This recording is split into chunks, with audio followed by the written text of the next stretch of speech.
मैं छड्डे मैं त्यागे, तां जो असी ऋण तो रहत हो जाइए।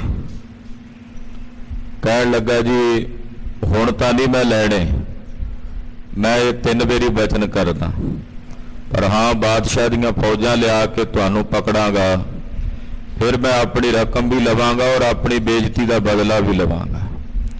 महाराज जी कहते जिवें तेरे मन की इच्छा आवे काजी तिवें कर लई, पर हुण शाम नूं कित्थे चलिया, रात का समा होण वाला, अज इत्थे ही पड़ा कर लै, सवेरे चला जाई।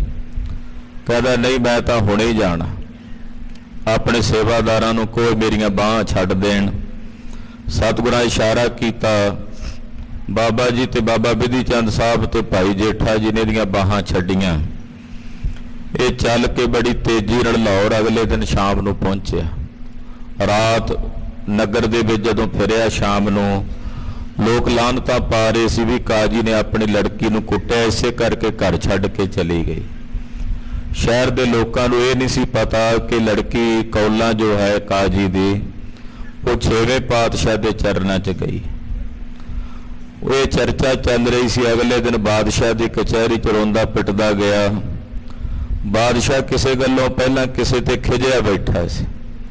इन्हें सिरों पग ला के रो धो के जदों गल दसी, बादशाह नूं समझ ना आवे भी काजी कहंदा की है। उन्हें गुस्से विच आके ताड़ना कीती भी की बकवास करी जाना, सही सही नहीं बोलदा, तेरी कोई गल समझ नहीं पैंदी, पग ला के क्यों खड़ा सिर तो। लागे वजीर खान बैठा सी। वजीर खान ने दसिया बादशाह काजी वेखो इन्ना कुकर्मी है, जवान धी नूं घर विच चाबकां नाल मारिया, रोज कुटमार करदा सी। इहदे तो दुखी हो के 6वें पातशाह दे घर चली गई, क्योंकि सतगुरां दे घर विच बहुत निमाणे निताणे जांदे आ। उत्थे खाण नूं भोजन प्राप्त हुंदा, रहण नूं रहण बसेरा मिलदा, पहनण नूं कपड़ा मिलदा। तो ये सुण के बादशाह ने नूं ताड़ना कीती भी तू अपनी धी नूं विआहण दी बजाए उहनूं मारदा कुੱਟਦਾ ਰਿਹਾ, ये तेरी माड़ी करतूत है, तैं चंगा नहीं कीता, हुण उहनूं वापस लिया के तू की करना, तेरी इज्जत चली गई है। तो काजी ने वेख्या जदों कोई गल नहीं बनी तां पग सिर ते धरी ते वापस आ गया। वजीर खान ते बादशाह दोवें आपस विच गल्लां कर रहे ने। इत्थों इह कथा दी लड़ी प्रारंभ हो रही है। आओ मन बिरतियां एकागर करिए, गुरु पातशाह दे चरनां दा ध्यान हिरदे च धारदिआं आखीए जी सतनाम श्री वाहिगुरु साहिब जी। सतनाम श्री वाहिगुरु साहिब जी। चौपाई तैं आची मसलत कह दई। बादशाह बोलिया वजीर खान नूं, कहण लगा वजीर खान तुसी मैनू बहुत चंगी सलाह दित्ती है काजी दे इस मसले विच, जिस ते बड़ी बात ने पाई। इहदे नाल इह वड्डी गल नहीं होई, कोई वड्डी घटना नहीं घटी। गुरसों परे अचानक बैर। तू मैनू सलाह ना दिंदा ते मैं काजी दे आखे लग के गुरु घर नाल वैर पा लेना सी। गुरु घर नाल बिना गल तो ही मेरा वैर बन जाना सी। जिस ते बिन से तन की खैर। मैं गुरु घर नाल वैर पाउंदा ते मेरा नुकसान होना सी, मेरे तन दी जिहड़ी सी ओह खैर नहीं सी रहणी। काजी कर्म करे कुरियारे। काजी ने बहुत माड़ा काम कीता है, झूठा है, रज के मैं जान लिया। बिगड़त घर पर जात हमारे। इहदे करके मेरा गुरु घर नाल बिगाड़ पै जाना सी। करतूत इहदी माड़ी है, दुश्मनी ने मेरी गुरु घर नाल पवा देनी सी। क्या लैनो क्या देनो 300। मेरा उन्हां नाल की लैण देण है, लैण देण दी बिरती तां इहदी बनी हुई है, इहदे पिछे ने मेरा धक्के नाल ही संबंध बना देना सी। कैन वाक ते डरीए जिनसों। मैं तां उन्हां तो भै रखदा जिन्हां दे बचनां तो भी मैनू डर आउंदा है। मैं सुनिया वो जिहड़ा बचन कर दिंदे ने वो भी पूरा हो जाता है। सुन वजीर खां पुन समझावे। जदों बादशाह ने गल्लां कहियां सुन के अगों वजीर खान बोलिया, बादशाह नूं समझाउंदिआं कहण लगा रावर कुशल सबन को पावे। कहण लगा बादशाह सलामत, तुहाडी कुशलता तुहाडा राजी खुशी सारी दुनिया मंगदी है, असी सारे तुहाडा सुख मंगदे हां। हजरत बड़े पिता जो तुम्हारे। तुहाडे जिहड़े पिता जी सन बादशाह जहांगीर ਜਾਂਪਨਾ। ਤਿਨ ਟਿਗ ਚੰਦੂ ਛਲ ਬਲ ਧਾਰੇ। ਉਹਨਾਂ ਦੇ ਕੋਲੇ ਕਾਜੀ ਵਰਗਾ ਹੀ ਇੱਕ ਬੰਦਾ ਸੀ, ਦੀਵਾਨ ਚੰਦੂ, ਜਿਹਨੂੰ ਤੁਸੀਂ ਚੰਗੀ ਤਰ੍ਹਾਂ ਜਾਣਦੇ ਹੋ।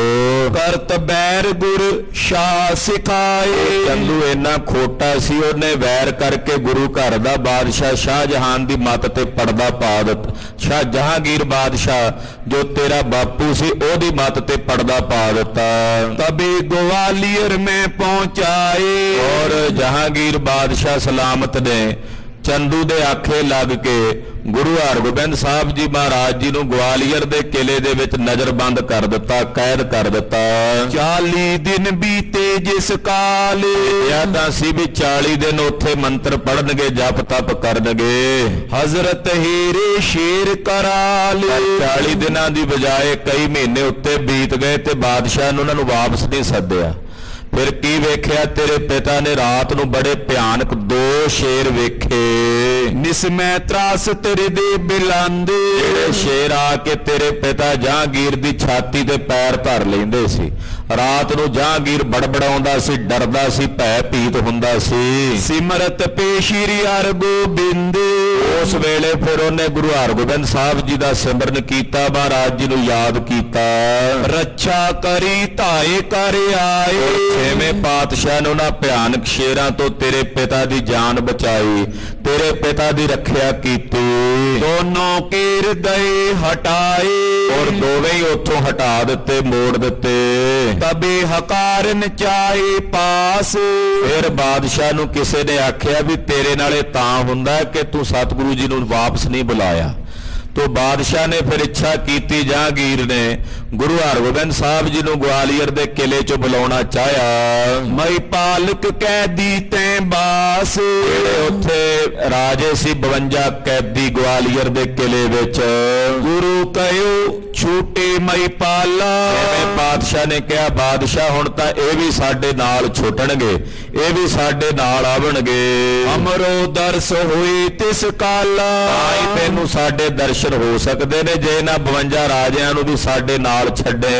ਹੁਤੀ ਜ਼ਰੂਰ ਹਕਾਰਨ ਕੇਰੀ। ਦੇਖੋ ਬਾਦਸ਼ਾਹ ਜਹਾਂਗੀਰ ਨੇ ਗੁਰੂ ਜੀ ਦੀ ਕਿੱਡੀ ਵੱਡੀ ਗੱਲ ਮੰਨ ਲਈ, ਕਿਉਂਕਿ ਉਹ ਤਾਂ ਜ਼ਰੂਰ ਦਰਸ਼ਨ ਕਰਨਾ ਚਾਹੁੰਦਾ ਸੀ। ਹਾਲਾਂਕਿ ਉਹਨਾਂ ਰਾਜਿਆਂ ਨੂੰ ਛੱਡਣਾ ਬਹੁਤ ਔਖਾ ਕੰਮ ਸੀ, ਪਰ ਇਹ ਗੱਲ ਵੀ ਤੇਰੇ ਪਿਤਾ ਨੇ ਗੁਰੂ ਜੀ ਦੀ ਮੰਨ ਲਈ ਸੀ। ਛੋਰੇ ਨਿਰਪ ਬਾਵਨ ਤਿਸ ਬੇਰੀ। 52 ਦੇ 52 ਰਾਜੇ ਗੁਰੂ ਹਰਗੋਬਿੰਦ ਸਾਹਿਬ ਜੀ ਨਾਲ ਰਿਹਾ ਕਰ ਦਿੱਤੇ। ਨਿਕਟ ਹਕਾਰ ਕੀਨ ਸਨਮਾਨ। ਔਰ ਕੋਲ ਬੁਲਾ ਕੇ 6ਵੇਂ ਪਾਤਸ਼ਾਹ ਜੀ ਦਾ ਬਹੁਤ ਸਨਮਾਨ ਸਤਕਾਰ ਬਾਦਸ਼ਾਹ ਜਹਾਂਗੀਰ ਨੇ ਦਿੱਲੀ ਵਿਖੇ ਕੀਤਾ। ਕਿਉਂ ਗੁਰ ਕਹਿਓ ਸੋ ਹਜ਼ਰਤ ਮਾਨਾ। ਜਿਵੇਂ ਜਿਵੇਂ ਸਤਿਗੁਰੂ ਜੀ ਕਹਿੰਦੇ ਸੀ, ਤਿਵੇਂ ਤਿਵੇਂ ਤੇਰੇ ਪਿਤਾ ਜਹਾਂਗੀਰ ਨੇ ਉਹਨਾਂ ਦੀ ਗੱਲ ਮੰਨੀ। ਦੀਵਾਨ ਚੰਦੂ ਨੂੰ ਵੀ ਉਹਨਾਂ ਦੇ ਹਵਾਲੇ ਕਰ ਦਿੱਤਾ। ਤਿਨ ਕੇ ਸੰਗ ਵਿਰੋਧ ਉਠਾਵਨ। ਉਹਨਾਂ ਦੇ ਨਾਲ ਵਿਰੋਧ ਕਰਨਾ ਜਿਨ੍ਹਾਂ ਦਾ ਸਨਮਾਨ ਤੇਰੇ ਪਿਤਾ ਜੀ ਕਰਦੇ ਰਹੇ ਜਹਾਂਗੀਰ ਬਾਦਸ਼ਾਹ, ਤੇ ਉਹਨਾਂ ਦੇ ਨਾਲ ਦੁਸ਼ਮਣੀ ਪਾਉਣੀ ਜਾਂ ਉਹਨਾਂ ਦੇ ਨਾਲ ਵਿਰੋਧ ਕਰਨਾ। ਮੈਂ ਆਚੀ ਤੁਮ ਕੋ ਸੁਖ ਪਾਵਨ। ਬਾਦਸ਼ਾਹ ਤੇਰੇ ਲਈ ਚੰਗਾ ਨਹੀਂ, ਕਿਉਂਕਿ ਤੇਰੇ ਵੱਡੇ ਜਿਨ੍ਹਾਂ ਦਾ ਸਨਮਾਨ ਕਰਦੇ ਰਹੇ ਨੇ, ਤੇਰਾ ਵੀ ਫਰਜ਼ ਬਣਦਾ ਵੀ ਤੂੰ ਉਹਨਾਂ ਦਾ ਸਨਮਾਨ ਹੀ ਰੱਖੇ, ਉਹਨਾਂ ਦਾ ਸਤਿਕਾਰ ਹੀ ਕਰੇ। ਨਿਜ ਅਣਜਾਣ ਪਨੋ ਕਰ ਮੰਦ। ਇਹ ਅਣਜਾਣ ਪੁਣੇ ਦੇ ਵਿੱਚ ਇਸ ਮੰਦੇ ਨੇ, ਮਾੜੀ ਮੱਤ ਵਾਲੇ ਕਾਜੀ ਨੇ ਖੋਟਾ ਕਰਮ ਕੀਤਾ। ਕੋਈ ਆਬਰੂ ਹੁਤੀ ਬਿਲੰਦ। ਕਿੰਨੀ ਇੱਜ਼ਤ ਸੀ ਇਹਦੀ, ਕਿੰਨਾ ਸਨਮਾਨ ਸੀ। ਇਹਨੇ ਗੁਰੂ ਘਰ ਨਾਲ ਵਿਰੋਧ ਰੱਖਿਆ, ਜਿਹਦੇ ਕਰਕੇ ਇਹਦੀ ਆਬਰੂ ਜਾਂਦੀ ਰਹੀ ਹੈ, ਇਹਦੀ ਪੱਤ ਜਾਂਦੀ ਰਹੀ ਹੈ। ਤਿਸ ਕੇ ਕਹੇ ਆਪ ਕਿਉਂ ਕਰਤੇ। ਕਾਜੀ ਦੇ ਕਹਿਣ ਤੇ ਕਿਉਂ ਇਹਦੇ ਆਖੇ ਲੱਗ ਕੇ ਗੁਰੂ ਘਰ ਦਾ ਵਿਰੋਧ ਕਰਦੇ। ਤੁਹਾਡੀ ਸਿਆਣਪ ਹੈ ਕਿ ਤੁਸੀਂ ਕਾਜੀ ਨੂੰ ਬਰੰਗ ਚਿੱਠੀ ਵਾਂਗੂ ਮੋੜ ਦਿੱਤਾ ਹੈ, ਉਹਦੀ ਗੱਲ ਨਹੀਂ ਮੰਨੇ। ਜਿਸ ਕੋ ਕਰਮ ਹੁਤੋ ਸੋ ਵਰਤੇ। ਇਹਦਾ ਜਿਹੜਾ ਕਰਮ ਹੈ ਉਹ ਆਪੇ ਭੋਗੇ, ਕਾਜੀ ਦਾ ਕੀਤਾ ਤੁਸੀਂ ਕਿਉਂ ਭੋਗਦੇ? ਜੇ ਕਾਜੀ ਨੇ ਕੀਤਾ ਤਾਂ ਕਾਜੀ ਭੋਗੇ। ਇਮ ਕਹਿ ਸੁਨ ਕਹਿ ਤਜਿਓ ਬਿਰਤੰਤ। ਇਹ ਗੱਲਾਂ ਬਾਤਾਂ ਹੋਈਆਂ ਬਾਦਸ਼ਾਹ ਸ਼ਾਹਜਹਾਨ ਦੀਆਂ ਔਰ ਵਜ਼ੀਰ ਖਾਨ ਦੀਆਂ, ਔਰ ਇਸ ਗੱਲ ਨੂੰ ਇੱਥੇ ਹੀ ਬੰਦ ਕਰ ਦਿੱਤਾ। ਚਿਤ ਮੈਂ ਚਿਤਵੇ ਨਹੀਂ ਕਦੰਤ। ਔਰ ਇਸ ਗੱਲ ਦਾ ਖਿਆਲ ਹੀ ਨਹੀਂ ਕੀਤਾ ਬਾਦਸ਼ਾਹ ਨੇ, ਕਾਜੀ ਵਾਲੀ ਗੱਲ ਦਾ ਫੁਰਨਾ ਹੀ ਨਹੀਂ ਕੀਤਾ। ਇਹ ਸਗਰੀ ਸੁਧ ਕੈ ਲਿਖਵਾਈ। ਇਧਰ ਵਜ਼ੀਰ ਖਾਨ ਨੇ ਸੋਚਿਆ ਵੀ ਇਹ ਖਬਰ ਗੁਰੂ ਸਾਹਿਬ ਨੂੰ ਭੇਜਣੀ ਚਾਹੀਦੀ ਹੈ ਕਿ ਬਾਦਸ਼ਾਹ ਦੇ ਕੋਲ ਕਾਜੀ ਆਇਆ ਸੀ ਫਰਿਆਦੀ ਹੋ ਕੇ ਗੁਰੂ ਘਰ ਦੇ ਖਿਲਾਫ। तो वजीर खान ने एक चिट्ठी लिख के भेजनी चाहिए। गुरटिग खान वजीर पठाई। और चिट्ठी लिख के वजीर खान ने सारा बिरतांत जिवें जिवें काजी नाल होया वो 6वें पातशाह जी दे कोल भेज दिते। आयो लवपुर ते चल चारे। कासद ਇਹ ਹਲਕਾਰਾ ਚਿੱਠੀ ਲੈ ਕੇ ਲਾਹੌਰ ਤੋਂ ਸ੍ਰੀ ਅੰਮ੍ਰਿਤਸਰ ਸਾਹਿਬ ਆ ਗਿਆ। ਸਿੱਖ ਪ੍ਰਤੀਕ ਤੋਤੇ ਉਦਾਰੇ। ਇਧਰ ਪਹਿਲਾਂ ਹੀ ਸਿੱਖ ਉਡੀਕ ਕਰ ਰਹੇ ਸਨ ਵੀ ਕੋਈ ਸੁਨੇਹਾ ਆਵੇ ਲਾਹੌਰ ਸ਼ਹਿਰ ਤੋਂ ਪਤਾ ਲੱਗੇ ਵੀ ਕਾਜੀ ਨੇ ਕੀ ਕੀਤਾ ਕਿ ਕੀ ਨਹੀਂ ਕੀਤਾ। ਕਾਜੀ ਕੁਝ ਉਤਪਾਤ ਉਠਾਵੇ। ਸਿੱਖ ਉਡੀਕ ਕਰ ਰਹੇ ਸੀ ਅੰਮ੍ਰਿਤਸਰ ਸ਼ਹਿਰ ਵਿੱਚ ਜਿਹੜੇ ਮਸੰਦ ਸੀ ਸਿੱਖ ਸੀ ਉਹਨਾਂ ਨੂੰ ਇਸ ਗੱਲ ਦਾ ਇਲਮ ਹੋ ਰਿਹਾ ਸੀ ਕਿ ਕਾਜੀ ਜ਼ਰੂਰ ਕੋਈ ਨਾ ਕੋਈ ਉਪਦਰਵ ਕਰੇਗਾ ਲਾਹੌਰ ਜਾ ਕੇ। ਉਹਨੇ ਸ਼ਾਂਤ ਨਹੀਂ ਬੈਠਣਾ, ਉਹ ਜ਼ਰੂਰ ਕੋਈ ਨਾ ਕੋਈ ਮਲੇਛਾਂ ਵਾਲਾ ਕੰਮ ਕਰੇਗਾ। ਕਈ ਸ਼ਾਸੂ ਚਮੂ ਪਠਾਵੇ। ਕਈ ਮਸੰਦ ਤਾਂ ਇਸ ਗੱਲੇ ਫਿਕਰਮੰਦ ਸੀ ਵੀ ਕਾਜੀ ਜਾ ਕੇ ਬਾਦਸ਼ਾਹ ਨੂੰ ਮਿਲ ਕੇ ਬਸ ਹੁਣ ਫੌਜਾਂ ਲੈ ਕੇ ਆਉਣ ਹੀ ਵਾਲਾ ਹੈ। ਬਸ ਹੁਣ ਤਾਂ ਸਿਪਾਹੀ ਚੜ ਕੇ ਆਉਣਗੇ ਗੁਰੂ ਘਰ ਤੇ। ਪਰੀ ਜੰਗ ਗਨ ਸੁਪਟਨ ਹਾਨੀ। ਜੰਗ ਹੋਵੇਗਾ, ਜੰਗ ਦੇ ਵਿੱਚ ਸੂਰਮਿਆਂ ਦਾ ਨੁਕਸਾਨ ਹੋਵੇਗਾ, ਯੋਧੇ ਮਰਨਗੇ। ਸਤਗੁਰ ਮਿਟੇ ਨਾ ਜਾਏ ਸੁਜਾਨੀ। ਮਸੰਦਾਂ ਨੂੰ ਇਸ ਗੱਲ ਦੀ ਵੀ ਚਿੰਤਾ ਸੀ ਵੀ ਗੁਰੂ ਜੀ ਨੇ ਤਾਂ ਟਲਣਾ ਕੋਈ ਨਹੀਂ। ਜੇ ਉਹ ਜੰਗ ਕਰਨ ਆਉਣਗੇ ਉਹਨਾਂ ਨੇ ਇੱਕ ਕਦਮ ਵੱਧ ਕੇ ਆਉਣਾ ਲੜਨ ਲਈ, ਇਹਨਾਂ ਨੇ ਕਈ ਵੱਧ ਕੇ ਜਾਣਾ। ਇਹ ਤਾਂ ਟਲਣ ਵਾਲੇ ਨਹੀਂ ਜੰਗ ਯੁੱਧ ਤੋਂ। ਚਿੰਤਾ ਬਸੀ ਮਸੰਦ ਬਿਲੰਦ। ਤਾਂ ਜਿਹੜੇ ਅੰਮ੍ਰਿਤਸਰ ਸਾਹਿਬ ਦੇ ਮਸੰਦ ਸੀ ਨਾ ਉਹ ਬੜੇ ਫਿਕਰਮੰਦ, ਬੜੀ ਚਿੰਤਾ ਵਿੱਚ ਗਰਕ ਹੋ ਰਹੇ ਨੇ। ਬਿਗੜ ਜਾਏਂਗੇ ਕਾਰਜ ਬ੍ਰਿੰਦ। ਕਹਿੰਦੇ ਸਾਡੇ ਤਾਂ ਸਾਰੇ ਕੰਮ ਹੀ ਵਿਗੜ ਜਾਣੇ ਨੇ। ਜੇ ਫੌਜ ਚੜ ਕੇ ਆ ਗਈ, ਜੰਗ ਯੁੱਧ ਹੋਇਆ ਤੇ ਸਾਰੇ ਹੀ ਕੰਮ ਵਿਗੜ ਜਾਏਗਾ। ਸ਼੍ਰੀ ਗੰਗਾ ਟਿਕ ਜਾਏ ਸੁਨਾਵਤੇ। ਸੰਦਾਂ ਨੇ ਵੇਖਿਆ ਵੀ ਹੁਣ ਕੀ ਕਰੀਏ, ਕਹਿੰਦੇ ਮਾਤਾ ਜੀ ਕੋਲ ਚੱਲੀਏ। ਸਤਿਕਾਰਯੋਗ ਮਾਤਾ ਗੰਗਾ ਜੀ ਕੋਲ ਆ ਕੇ ਫਿਰ ਇਹਨਾਂ ਨੇ ਫਰਿਆਦ ਕੀਤੀ। ਐਸੀ ਬਾਤ ਨ ਕਿਮ ਮਨ ਭਾਵਤੇ। ਕਹਿਣ ਲੱਗੇ ਮਾਤਾ ਜੀ ਇਹ ਗੱਲਾਂ ਸਾਡੇ ਮਨਾਂ ਨੂੰ ਨਹੀਂ ਭਾਉਂਦੀਆਂ। ਕੀਨ ਅਨੁਚਿਤ ਅਯੋ ਪੁਨ ਕਾਜੀ। ਗੁਰੂ ਹਰਗੋਬਿੰਦ ਸਾਹਿਬ ਜੀ ਨੇ ਅਨੁਚਿਤ ਕੰਮ ਕੀਤਾ, ਕੌਲਾਂ ਜੀ ਨੂੰ ਲੈ ਕੇ ਆਏ ਨੇ। ਵੇਖੋ ਹੁਣ ਕਾਜੀ ਚੱਲ ਕੇ ਆਇਆ ਤੇ ਉਹਦੇ ਨਾਲ ਵੀ ਇਹਨਾਂ ਨੇ ਕੀ ਕੀਤਾ। ਕਰਿਓ ਹਾਸ ਤਿਸ ਪਇਓ ਵਿਰਾਜੀ। ਸਭੋਂ ਕਾਜੀ ਵੀ ਇੱਥੋਂ ਨਾਰਾਜ਼ ਹੋ ਕੇ ਗਿਆ, ਉਹਦੀ ਇੱਜ਼ਤ ਜਾਂਦੀ ਰਹੀ ਹੈ, ਉਹਦਾ ਇੱਕ ਪ੍ਰਕਾਰ ਨਾਲ ਮਖੌਲ ਉੱਡਿਆ ਹੈ। ਗਇਓ ਪੁਕਾਰਨ ਸ਼ਾਹ ਸਮੀਪ। ਕਾਜੀ ਕਹਿ ਕੇ ਗਿਆ ਵੀ ਮੈਂ ਬਾਦਸ਼ਾਹ ਕੋਲ ਜਾ ਕੇ ਪੁਕਾਰ ਕਰਾਂਗਾ, ਬਾਦਸ਼ਾਹ ਕੋਲ ਜਾ ਕੇ ਫਰਿਆਦ ਕਰਾਂਗਾ। ਸੁਨ ਤਰਿਸੇ ਭੇਜੇ ਅਵਨੀਪ। ਜੇ ਬਾਦਸ਼ਾਹ ਸੁਣੇਗਾ ਕਾਜੀ ਦੀਆਂ ਗੱਲਾਂ, ਉਹ ਸੁਣ ਕੇ ਫੌਜਾਂ ਭੇਜੇਗਾ, ਉਹ ਜੰਗ ਕਰਨ ਵਾਸਤੇ ਸਿਪਾਹੀ ਭੇਜੇਗਾ। ਜਮੋ ਬ੍ਰਿੰਦ ਜਬ ਚੜ ਕਰ ਆਵੇ। ਮਾਤਾ ਜੀ ਤੁਸੀਂ ਸਿਆਣੇ ਹੋ, ਜਦੋਂ ਦੁਸ਼ਮਣ ਦੀ ਫੌਜ ਚੜ ਕੇ ਆਵੇਗੀ ਬੇਅੰਤ ਗਿਣਤੀ ਵਿੱਚ, ਗੁਰ ਆਗੇ ਤੇ ਜੰਗ ਮਚਾਵੇ। ਗੁਰੂ ਜੀ ਨੇ ਕਿਹੜਾ ਅੱਗੋਂ ਟਾਲਾ ਕਰਨਾ, 6ਵੇਂ ਪਾਤਸ਼ਾਹ ਨੇ ਵੀ ਅੱਗੋਂ ਪੂਰਾ ਜੰਗ ਲੜਨਾ। ਨਹੀਂ ਦੇਸ਼ ਕੋ ਰਾਜ ਹਮਾਰੇ। ਮਾਤਾ ਜੀ ਤੁਸੀਂ ਸਿਆਣੇ ਹੋ, ਤਾਂ ਮੁਲਕਾਂ ਦੇ ਬਾਦਸ਼ਾਹ ਨੇ, ਸਾਡੇ ਕੋਲ ਕਿਹੜਾ ਕੋਈ ਦੇਸ਼ ਹੈ, ਆਪਾਂ ਕਿਹੜਾ ਕਿਸੇ ਦੇਸ਼ ਦੇ ਰਾਜੇ ਆ। ਪਰ ਇਹਨਾਂ ਮਸੰਦਾਂ ਨੂੰ ਇਹ ਨਹੀਂ ਸੀ ਪਤਾ ਕਿ ਸਤਿਗੁਰੂ ਰਾਜਿਆਂ ਦੇ ਵੀ ਰਾਜੇ ਅਧੀ ਰਾਜੇ ਹਨ। ਇਹ ਤਾਂ ਕੱਲਾ ਹਿੰਦੁਸਤਾਨ ਦਾ ਬਾਦਸ਼ਾਹ ਸਦਿੰਦਾ, ਸਤਿਗੁਰੂ ਕੁੱਲ ਕਾਇਨਾਤ ਦੇ ਬਾਦਸ਼ਾਹ ਨੇ। ਪਰ ਮਸੰਦਾਂ ਦੀ ਮੱਤ ਮੋਟੀ ਸੀ, ਪੜਦਾ ਪਿਆ ਹੋਇਆ ਸੀ। ਕਹਿੰਦੇ ਜੀ ਸਾਡੇ ਕੋਲ ਕੋਈ ਰਾਜ ਨਹੀਂ, ਸਾਡੇ ਕੋਲ ਕੋਈ ਦੇਸ਼ ਨਹੀਂ, ਆਪਾਂ ਕਿਵੇਂ ਉਹਨਾਂ ਨਾਲ ਲੜ ਕੇ ਪੂਰੇ ਪਵਾਂਗੇ। ਲਰਨ ਇਤਨੇ ਲਸ਼ਕਰ ਪਾਰੇ। ਉਹਨਾਂ ਨਾਲ ਲੜਨ ਵਾਸਤੇ ਸਾਡੇ ਕੋਲ ਲਸ਼ਕਰ ਕੋਈ ਨਹੀਂ। ਬਾਦਸ਼ਾਹ ਕੋਲ ਲੱਖਾਂ ਦੀ ਗਿਣਤੀ 'ਚ ਫੌਜ ਹੈ, ਆਪਣੇ ਕੋਲ ਕੁਝ ਗਿਣਤੀ ਦੇ ਸੂਰਮੇ ਕਿਵੇਂ ਲੜਨਗੇ। ਸ਼ਾਹ ਸੰਗ ਕਿਮ ਸਮਤਾ ਹੋਏ। ਬਾਦਸ਼ਾਹ ਦੇ ਨਾਲ ਆਪਣੀ ਕੀ ਬਰਾਬਰੀ ਹੈ ਮਾਤਾ, ਕਿਵੇਂ ਆਪਾਂ ਉਹਨਾਂ ਦੇ ਬਰਾਬਰ ਪੁੱਜ ਸਕਦੇ ਹਾਂ। ਚਲੇ ਪਲਾਏ ਤਜੇ ਪੁਰਸੋਏ। ਅਖੀਰ ਨੂੰ ਆਪਾਂ ਨੂੰ ਇਹ ਨਗਰ ਛੱਡ ਕੇ ਜਾਣਾ ਪਵੇਗਾ। ਪਿਤਾ ਮੇ ਕੋ ਸਥਾਨ। ਇਹ ਬਜ਼ੁਰਗਾਂ ਦਾ, ਪਿਓ ਦਾਦਿਆਂ ਦਾ ਨਗਰ ਹੈ, ਇਹ ਨਗਰ ਛੱਡ ਕੇ ਸਾਨੂੰ ਪਲਾਇਨ ਕਰਨਾ ਪਵੇਗਾ, ਜਾਣਾ ਪਵੇਗਾ। ਛੁੱਟ ਜੈ ਹੈ ਤਬ ਬਸੇ ਇਹਾਨਾ। ਤੇ ਫਿਰ ਜੇ ਇੱਕ ਵਾਰੀ ਇਹ ਨਗਰ ਆਪਣੇ ਕੋਲੋਂ ਛੁੱਟ ਗਿਆ ਮਾਤਾ ਜੀ, ਮੁੜ ਕੇ ਫਿਰ ਆਪਣਾ ਇੱਥੇ ਵਸੇਬਾ ਨਹੀਂ ਹੋਣਾ, ਆਪਾਂ ਮੁੜ ਕੇ ਇੱਥੇ ਵਸ ਨਹੀਂ ਸਕਣਾ। ਸੁਨ ਸੁਨ ਮਾਤ ਗੰਗ ਪਛਤਾਏ। ਮਾਤਾ ਜੀ ਨੇ ਜਦੋਂ ਮਸੰਦਾਂ ਦੀਆਂ ਗੱਲਾਂ ਸੁਣੀਆਂ ਥੋੜਾ ਜਿਹਾ ਮਨ 'ਚ ਮਾਤਾ ਜੀ ਦੇ ਬਚਨ ਆ ਵੀ ਗਿਆ, ਜਿਵੇਂ ਮਸੰਦਾਂ ਨੇ ਕਿਹਾ। ਕਹੇ ਕਿ ਹਮ ਤੇ ਹੋਏ ਨਾ ਉਪਾਏ। ਮਾਤਾ ਜੀ ਨੇ ਕਿਹਾ ਮਸੰਦਾਂ ਨੂੰ ਕਿ ਭਾਈ ਮੇਰੇ ਕੋਲੋਂ ਨਹੀਂ ਕੋਈ ਉਪਾਅ ਹੁੰਦਾ, ਮੈਂ ਨਹੀਂ ਕੁਝ ਕਰ ਸਕਦੀ। ਪੰਜ ਗੁਰੂ ਪੂਰਬ ਜੇ ਪਏ। ਪਹਿਲੇ ਪੰਜ ਪਾਤਸ਼ਾਹ ਜੋ ਗੁਰੂ ਨਾਨਕ ਪਾਤਸ਼ਾਹ ਤੋਂ ਮੇਰੇ ਸਿਰ ਦੇ ਸਾਈਂ ਪੰਜਵੇਂ ਪਾਤਸ਼ਾਹ ਤੱਕ ਗੁਰੂ ਹੋਏ। ਸ਼ਾਂਤ ਰੂਪ ਸਿੱਖੀ ਬਿਦਤਾਏ। ਉਹ ਸਭ ਸ਼ਾਂਤ ਰੂਪ ਰਹੇ ਨੇ, ਉਹਨਾਂ ਨੇ ਗੁਰੂ ਕੀ ਸਿੱਖੀ ਨੂੰ ਸੰਸਾਰ 'ਚ ਪ੍ਰਗਟ ਕੀਤਾ ਸ਼ਾਂਤ ਰਹਿ ਕੇ। ਇਨੋ ਤਖਤ ਰਚ ਆਯੁਧ ਧਾਰੇ। ਇਹਨਾਂ ਨੇ ਛੇਵੇਂ ਜਾਮੇ 'ਚ ਤਖਤ ਰਚਿਆ, ਸ਼ਸਤਰ ਧਾਰਨ ਕੀਤੇ ਨੇ, ਸ਼ਿਕਾਰ ਖੇਡਦੇ ਐ, ਫੌਜਾਂ ਰੱਖਦੇ ਐ, ਨਗਾਰੇ ਵਜਾਉਂਦੇ ਐ, ਨਿਸ਼ਾਨ ਚਲਾਉਂਦੇ ਹਨ। ਸੋ ਕਬੋਂ ਰਣ ਰਚੇ ਅਖਾਰੇ। ਇਹਨਾਂ ਨੇ ਖਬਰੇ ਕਦੋਂ ਤੇ ਕਿਹੜੇ ਵੇਲੇ ਅਖਾੜੇ ਜੰਗ ਦੇ ਰਚ ਦੇਣੇ ਹਨ। ਮੈਂ ਬਹੁ ਕਹਿਓ ਰਹੀ ਸਮਝਾਏ। ਮੈਂ ਤਾਂ ਬਥੇਰਾ ਕਿਹਾ, ਜਿਹੜੀਆਂ ਗੱਲਾਂ ਤੁਸੀਂ ਮੈਨੂੰ ਕਹਿ ਰਹੇ ਹੋ ਮੈਂ ਉਹਨਾਂ ਨੂੰ ਕਹਿ ਕੇ ਵੇਖ ਲਈਆਂ ਨੇ। ਹੇ ਸੁਤ ਤੁਮਨੇ ਇਹ ਬਾਨੇ ਆਏ। ਮੈਂ ਤਾਂ ਕਿਹਾ ਪੁੱਤਰ ਜੀ ਇਹ ਤੁਹਾਨੂੰ ਨਹੀਂ ਬਣ ਆਉਂਦਾ, ਤੁਸੀਂ ਵੀ ਵੱਡਿਆਂ ਸਤਿਗੁਰਾਂ ਵਾਂਗੂ ਸ਼ਾਂਤੀ ਭਗਤੀ ਦਾ ਬਹਿ ਕੇ ਉਪਦੇਸ਼ ਦਿਓ। ਇਹ ਗੱਲਾਂ ਮੈਂ ਬਥੇਰੀਆਂ ਉਹਨਾਂ ਨੂੰ ਕਹਿ ਹਟੀ ਹਾਂ। ਉੱਤਰ ਦੇਤ ਕੇ ਬਸ ਨੇ ਮੋਰੇ। ਮੈਨੂੰ ਅੱਗੋਂ ਜਵਾਬ ਦਿੰਦੇ ਨੇ ਛੇਵੇਂ ਪਾਤਸ਼ਾਹ, ਮਾਤਾ ਮੇਰੇ ਵੱਸ ਕੁਝ ਨਹੀਂ ਹੈ। ਉਹ ਅੱਗੋਂ ਮੈਨੂੰ ਇਹ ਜਵਾਬ ਦਿੰਦੇ ਆ, ਮਾਤਾ ਸਾਡੇ ਵੱਸ ਕੁਝ ਨਹੀਂ। ਜੇ ਬਸ ਹੋਏ ਤਾਂ ਦੇਵੋ ਮੋਰੇ। ਇਹ ਮੇਰੇ ਵੱਸ ਹੁੰਦਾ ਤੇ ਮੈਂ ਇਹ ਸਭ ਕੁਝ ਨਾ ਹੋਣ ਦਿੰਦਾ, ਮੋੜ ਦਿੰਦਾ। ਸਰਬ ਪ੍ਰਕਾਰ ਆਪ ਸੋ ਸਿਆਣਾ। ਇਹ ਸਭ ਕਰਤਾਰ ਦੇ ਵੱਸ ਹੈ। ਮੈਨੂੰ ਇਹ ਕਹਿ ਕੇ ਜਵਾਬ ਦਿੰਦੇ ਤੇ ਦੱਸੋ ਮਸੰਦੋ ਮੈਂ ਹੁਣ ਕੀ ਕਵਾਂ ਉਹਨਾਂ ਨੂੰ। ਛੇਵੇਂ ਪਾਤਸ਼ਾਹ ਸਰਵ ਪ੍ਰਕਾਰ ਕਰਕੇ ਹਰ ਪੱਖ ਤੋਂ ਸਿਆਣੇ ਹਨ, ਸੂਝਵਾਨ ਹਨ। ਪਰੇ ਬਿਗਾੜ ਹੋਏ ਰਣ ਥਾਨਾ। ਔਰ ਜੰਗ ਦੇ ਮੈਦਾਨ ਦੇ ਵਿੱਚ ਵਿਗਾੜ ਹੁੰਦੇ ਨੇ, ਲੜਾਈਆਂ ਪੜਾਈਆਂ ਵਿੱਚ ਨੁਕਸਾਨ ਹੁੰਦਾ, ਮੈਂ ਇਹ ਜਾਣਦੀ ਹਾਂ। ਪਰੇ ਉਪਾਏ ਆਪ ਹੀ ਸੋਈ। ਇਹ ਜੰਗ ਯੁੱਧ ਹੋਣਗੇ, ਲੜਾਈ ਪੜਾਈ ਹੋਵੇਗੀ ਤੇ ਉਹਦਾ ਵੀ ਉਪਾਅ ਛੇਵੇਂ ਪਾਤਸ਼ਾਹ ਆਪ ਕਰ ਲੈਣਗੇ, ਮੈਨੂੰ ਪਤਾ ਹੈ। ਉਹ ਸਿਆਣੇ ਨੇ, ਜੋ ਚਾਹੇ ਮਰਜ਼ੀ ਕਰ ਸਕਦੇ ਨੇ। ਹਮ ਤੁਮ ਤੇ ਅਬ ਹੋਏ ਨਾ ਕੋਈ। ਐ ਮਸੰਦੋ ਨਾ ਤੁਹਾਡੇ ਕੀਤਿਆਂ 'ਚ ਕੁਝ ਬਣਨਾ, ਨਾ ਮੇਰੇ ਕਿਹਾ ਕੁਝ ਹੋਣਾ।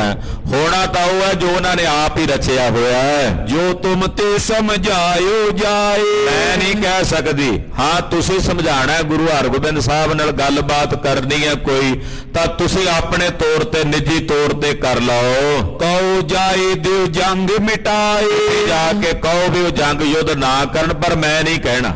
ਤੁਸੀਂ ਕਹਿਣਾ ਮਸੰਦੋ ਜਾ ਕੇ ਕਹਿ ਦਿਓ ਆਗੂ ਉਹ ਗੁਰੂ ਘਰ ਦੇ, ਗੱਲ ਕਰਨੀ ਆ ਤਾਂ ਕਰ ਲਓ। ਮਮ ਦਿਸ਼ ਤੇ ਤੁਮ ਕਰੋ ਚਾਰਨ। ਜੇ ਬਹੁਤੀ ਗੱਲ ਆ ਤਾਂ ਮੇਰੇ ਵੱਲੋਂ ਕਹਿ ਦਿਓ ਕਿ ਮਾਤਾ ਜੀ ਕਹਿੰਦੇ ਇਹੀ ਕਰ ਸਕਦੀਆਂ ਤੁਹਾਡੇ ਲਈ। ਜੇ ਤੁਹਾਨੂੰ ਡਰ ਆਉਂਦਾ, ਭੈ ਆਉਂਦਾ ਤੇ ਇਹ ਕਹਿ ਦਿਓ ਵੀ ਮਾਤਾ ਜੀ ਵੱਲੋਂ ਅਸੀਂ ਕਹਿ ਰਹੇ ਹਾਂ। ਮੈਂ ਨੀਕੇ ਕਰ ਬੇਰਣ ਕਾਰਨ। ਕਹੋ ਉਹਨਾਂ ਨੂੰ ਜਾ ਕੇ ਵੀ ਜੰਗ ਕਰਨੀ ਚੰਗੀ ਗੱਲ ਨਹੀਂ। ਸੁਨਤ ਮਸੰਦ ਗਏ ਸਮੁਦਾਏ। ਮਾਤਾ ਜੀ ਦੇ ਬਚਨ ਸੁਣ ਕੇ ਜਿੰਨੇ ਮਸੰਦ ਸਨ ਉੱਠ ਕੇ ਗਏ। ਹੱਥ ਜੋੜ ਬੰਦਨ ਕਰ ਪਾਏ। ਹੱਥ ਜੋੜ ਕੇ ਧੰਨ ਗੁਰੂ ਹਰਗੋਬਿੰਦ ਸਾਹਿਬ ਜੀ ਨੂੰ ਇਹਨਾਂ ਨੇ ਬੰਦਨਾ ਕੀਤੀ, ਨਮਸਕਾਰ ਕੀਤੀ। ਉਦਤ ਪਏ ਜਬ ਕਹਿ ਬੇਕਾਰਨ। ਇਹ ਹਾਲੇ ਗੱਲ ਕਰਨ ਲਈ ਤਿਆਰ ਹੋਏ ਹੀ ਸਨ ਵੀ ਗੱਲ ਛੇੜੀਏ, ਮਹਾਰਾਜ ਜੀ ਨੂੰ ਕਹੀਏ ਵੀ ਜੰਗ ਯੁੱਧ ਨਾ ਕਰੀਏ, ਟਾਲ ਦਈਏ ਕਿਸੇ ਤਰੀਕੇ। ਇਹ ਹਾਲੇ ਗੱਲ ਕਰਨ ਹੀ ਲੱਗੇ ਸਨ। ਇਤਨੇ ਮੈਂ ਕਿਆ ਚਾਰ ਨਿਹਾਰਨ। ਇਹਨੇ ਨੂੰ ਵਜ਼ੀਰ ਖਾਨ ਦਾ ਭੇਜਿਆ, ਉਹ ਜਿਹੜਾ ਹਲਕਾਰਾ ਸੀ, ਐਨ ਉਸੇ ਵੇਲੇ, ਐਨ ਉਸੇ ਮੌਕੇ ਤੇ ਚਿੱਠੀ ਲੈ ਕੇ ਆ ਗਿਆ।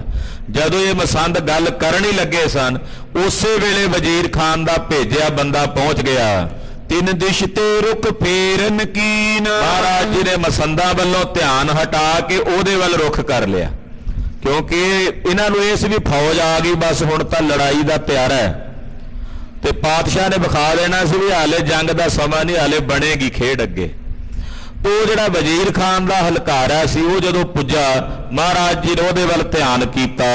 ਕਾਗਦ ਦੀਨ ਸਿੱਖ ਨੇ ਲੀਨ। ਉਹਨੇ ਕਾਗਜ਼ ਦਿੱਤਾ ਜਿਹੜਾ ਵਜ਼ੀਰ ਖਾਨ ਨੇ ਭੇਜਿਆ ਸੀ ਲਿਖ ਕੇ, ਸੇਵਾਦਾਰ ਨੇ ਲਿਆ। ਪਟ ਸਗਰੂ ਪ੍ਰਸੰਗ ਸੁਨਾਇਓ। ਪੜ ਕੇ ਉਹਦਾ ਸਾਰਾ ਪ੍ਰਸੰਗ ਮਹਾਰਾਜ ਜੀ ਨੂੰ ਦੱਸਿਆ। ਸੁਨਤ ਸਬਨ ਮਨ ਆਨੰਦ ਪਾਇਓ। ਇਹਦਾ ਕਾਜੀ ਨਾਲ ਹੋਈ ਆ, ਬਾਦਸ਼ਾਹ ਦੀ ਕਚਹਿਰੀ ਚ ਉਹਦੀ ਬੇਇੱਜ਼ਤੀ ਹੋਈ, ਉਹ ਵਾਪਸ ਗਿਆ। ਸਾਰੀ ਗੱਲ ਜੋ ਉੱਥੇ ਹੋਈ ਸੀ ਉਹ ਵਜ਼ੀਰ ਖਾਨ ਨੇ ਲਿਖ ਕੇ ਭੇਜੀ, ਸਭ ਸੰਗਤ ਨੇ ਸੁਣੀ। ਛੇਵੇਂ ਪਾਤਸ਼ਾਹ ਦੇ ਸਮੇਤ ਜਿੰਨੇ ਸਿੱਖ ਸੀ, ਖਾਸ ਕਰਕੇ ਜਿਹੜੇ ਮਸੰਦ, ਉਹਨਾਂ ਦੀ ਤਾਂ ਖੁਸ਼ੀ ਦਾ ਟਿਕਾਣਾ ਨਹੀਂ ਰਿਹਾ। ਚਲੋ ਚੰਗਾ ਹੋਇਆ ਟਲ ਗਿਆ ਜੰਗ। ਉਹਨਾਂ ਨੂੰ ਇਹ ਸੀ ਵੀ ਕਾਜੀ ਗਿਆ, ਹੁਣ ਤਾਂ ਫੌਜ ਲੈ ਕੇ ਆਵੇਗਾ। ਪਰ ਜਦੋਂ ਸੁਣਿਆ ਵੀ ਕਾਜੀ ਦੀ ਦਾਲ ਨਹੀਂ ਗਲੀ, ਉੱਥੇ ਉਹਦੀ ਉਲਟੀ ਹੋਰ ਬੇਇੱਜ਼ਤੀ ਹੋਈ ਹੈ, ਤਾਂ ਮਸੰਦਾਂ ਨੂੰ ਸਭ ਤੋਂ ਪਹਿਲਾਂ ਖੁਸ਼ੀ ਹੋਈ। ਟਿਗ ਗੰਗਾ ਸੁਧ ਤੁਰਤ ਪਠਾਈ। ਉਸੇ ਵੇਲੇ ਵਿੱਚੋਂ ਇੱਕ ਮਸੰਦ ਮਾਤਾ ਜੀ ਕੋਲ ਗਿਆ, ਮਾਤਾ ਜੀ ਵਧਾਈ ਹੋਵੇ ਜੰਗ ਟਲ ਗਿਆ। ਕਾਜੀ ਦਾ ਉੱਥੇ ਕਿਸੇ ਪ੍ਰਕਾਰ ਨਾਲ ਉਹਦੀ ਪੇਸ਼ ਨਹੀਂ ਗਈ। ਜਾਨੀ ਭਲੀ ਹਿਰਦੇ ਹਰ ਖਾਈ। ਮਾਤਾ ਜੀ ਨੇ ਵੀ ਆਖਿਆ ਚਲੋ ਕਰਤਾਰ ਨੇ ਭਲੀ ਕੀਤੀ ਹੈ, ਪਰਮੇਸ਼ਰ ਨੇ ਭਲਾ ਕੀਤਾ। ਸਭ ਕੇ ਚਿੱਤ ਕੀ ਚਿੰਤ ਬਿਨਾਸੀ। ਸਾਰਿਆਂ ਦੇ ਚਿੱਤ ਦੀ ਚਿੰਤਾ ਦੂਰ ਹੋ ਗਈ। ਸਭ ਦੇ ਮਨ ਦਾ ਫਿਕਰ ਸੀ ਜਿਹੜਾ ਵੀ ਲੜਾਈ ਹੋ ਸਕਦੀ ਹੈ, ਯੁੱਧ ਹੋ ਸਕਦਾ, ਉਹ ਫਿਕਰ ਇੱਕ ਵਾਰੀ ਟਲ ਗਿਆ। ਆਪਣੋ ਬਸਨ ਲਖਿਓ ਅਬਿਨਾਸ਼ੀ। ਸਭ ਨੇ ਜਾਣਿਆ ਵੀ ਹੁਣ ਅਸੀਂ ਸੁੱਖ ਨਾਲ ਧੰਨ ਗੁਰੂ ਰਾਮਦਾਸ ਸਾਹਿਬ ਜੀ ਦੀ ਨਗਰੀ ਵਿੱਚ ਵਸਾਂਗੇ। ਹੋਤ ਪਏ ਬਹੁ ਮੰਗਲ ਚਾਰੇ। ਇਹਦੇ ਬਹੁਤ ਮੰਗਲਾਚਾਰ ਹੋਏ, ਬੜੀਆਂ ਖੁਸ਼ੀਆਂ, ਬੜੇ ਉਮਾਦ ਤੇ ਬੜੇ ਆਨੰਦ ਵਰਤੇ। ਹਰ ਮੰਦਰ ਅਰਦਾਸੀ ਉਚਾਰੇ। ਇਹਦੇ ਮਸੰਦਾਂ ਨੇ ਜਾ ਕੇ ਕੜਾਹ ਪ੍ਰਸ਼ਾਦ ਦੀ ਦੇਗ ਲਿਆ ਕੇ ਦਰਬਾਰ ਸਾਹਿਬ ਭੇਟਾ ਕਰਕੇ ਅਰਦਾਸ ਕੀਤੀ ਵੀ ਜੰਗ ਟਲ ਗਿਆ। ਪੰਚਾਮ੍ਰਿਤ ਬਨਵਾਏ ਕੋਈ। ਕੜਾਹ ਪ੍ਰਸ਼ਾਦ ਦੀ ਦੇਗ ਭੇਟਾ ਕਰਦਾ, ਕੋਈ ਮਠਿਆਈ ਲਿਆ ਕੇ ਹਾਜ਼ਰ ਕਰਦਾ। ਮਿਟਿਓ ਬਖੇਰਾ ਬਸਬੋ ਹੋਈ। ਕਹਿੰਦੇ ਚਲੋ ਇਹ ਬਖੇੜਾ ਮਿਟ ਗਿਆ, ਸਾਡਾ ਵਸਣਾ ਸੁਖੀ ਹੋ ਗਿਆ। ਸ੍ਰੀ ਸਤਿਗੁਰ ਕੋ ਟੇਕੇ ਮਾਤ। ਜਿਵੇਂ ਪਾਤਸ਼ਾਹ ਜੀ ਦੇ ਚਰਨਾਂ 'ਚ ਆ ਕੇ ਸੰਗਤਾਂ ਮੱਥਾ ਟੇਕਦੀਆਂ ਨੇ, ਮਸੰਦ ਆ ਕੇ ਨਮਸਕਾਰਾਂ ਕਰਦੇ ਹਨ। ਸਭ ਕਰ ਸਕੋ ਆਪ ਕੇ ਹਾਥ। ਕਹਿੰਦੇ ਮਹਾਰਾਜ ਤੁਸੀਂ ਸਭ ਕੁਝ ਕਰ ਸਕਦੇ ਹੋ, ਸਭ ਕੁਝ ਤੁਹਾਡੇ ਹੱਥ ਹੈ, ਤੁਹਾਡੇ ਵੱਸ ਹੈ। ਦੋਹਰਾ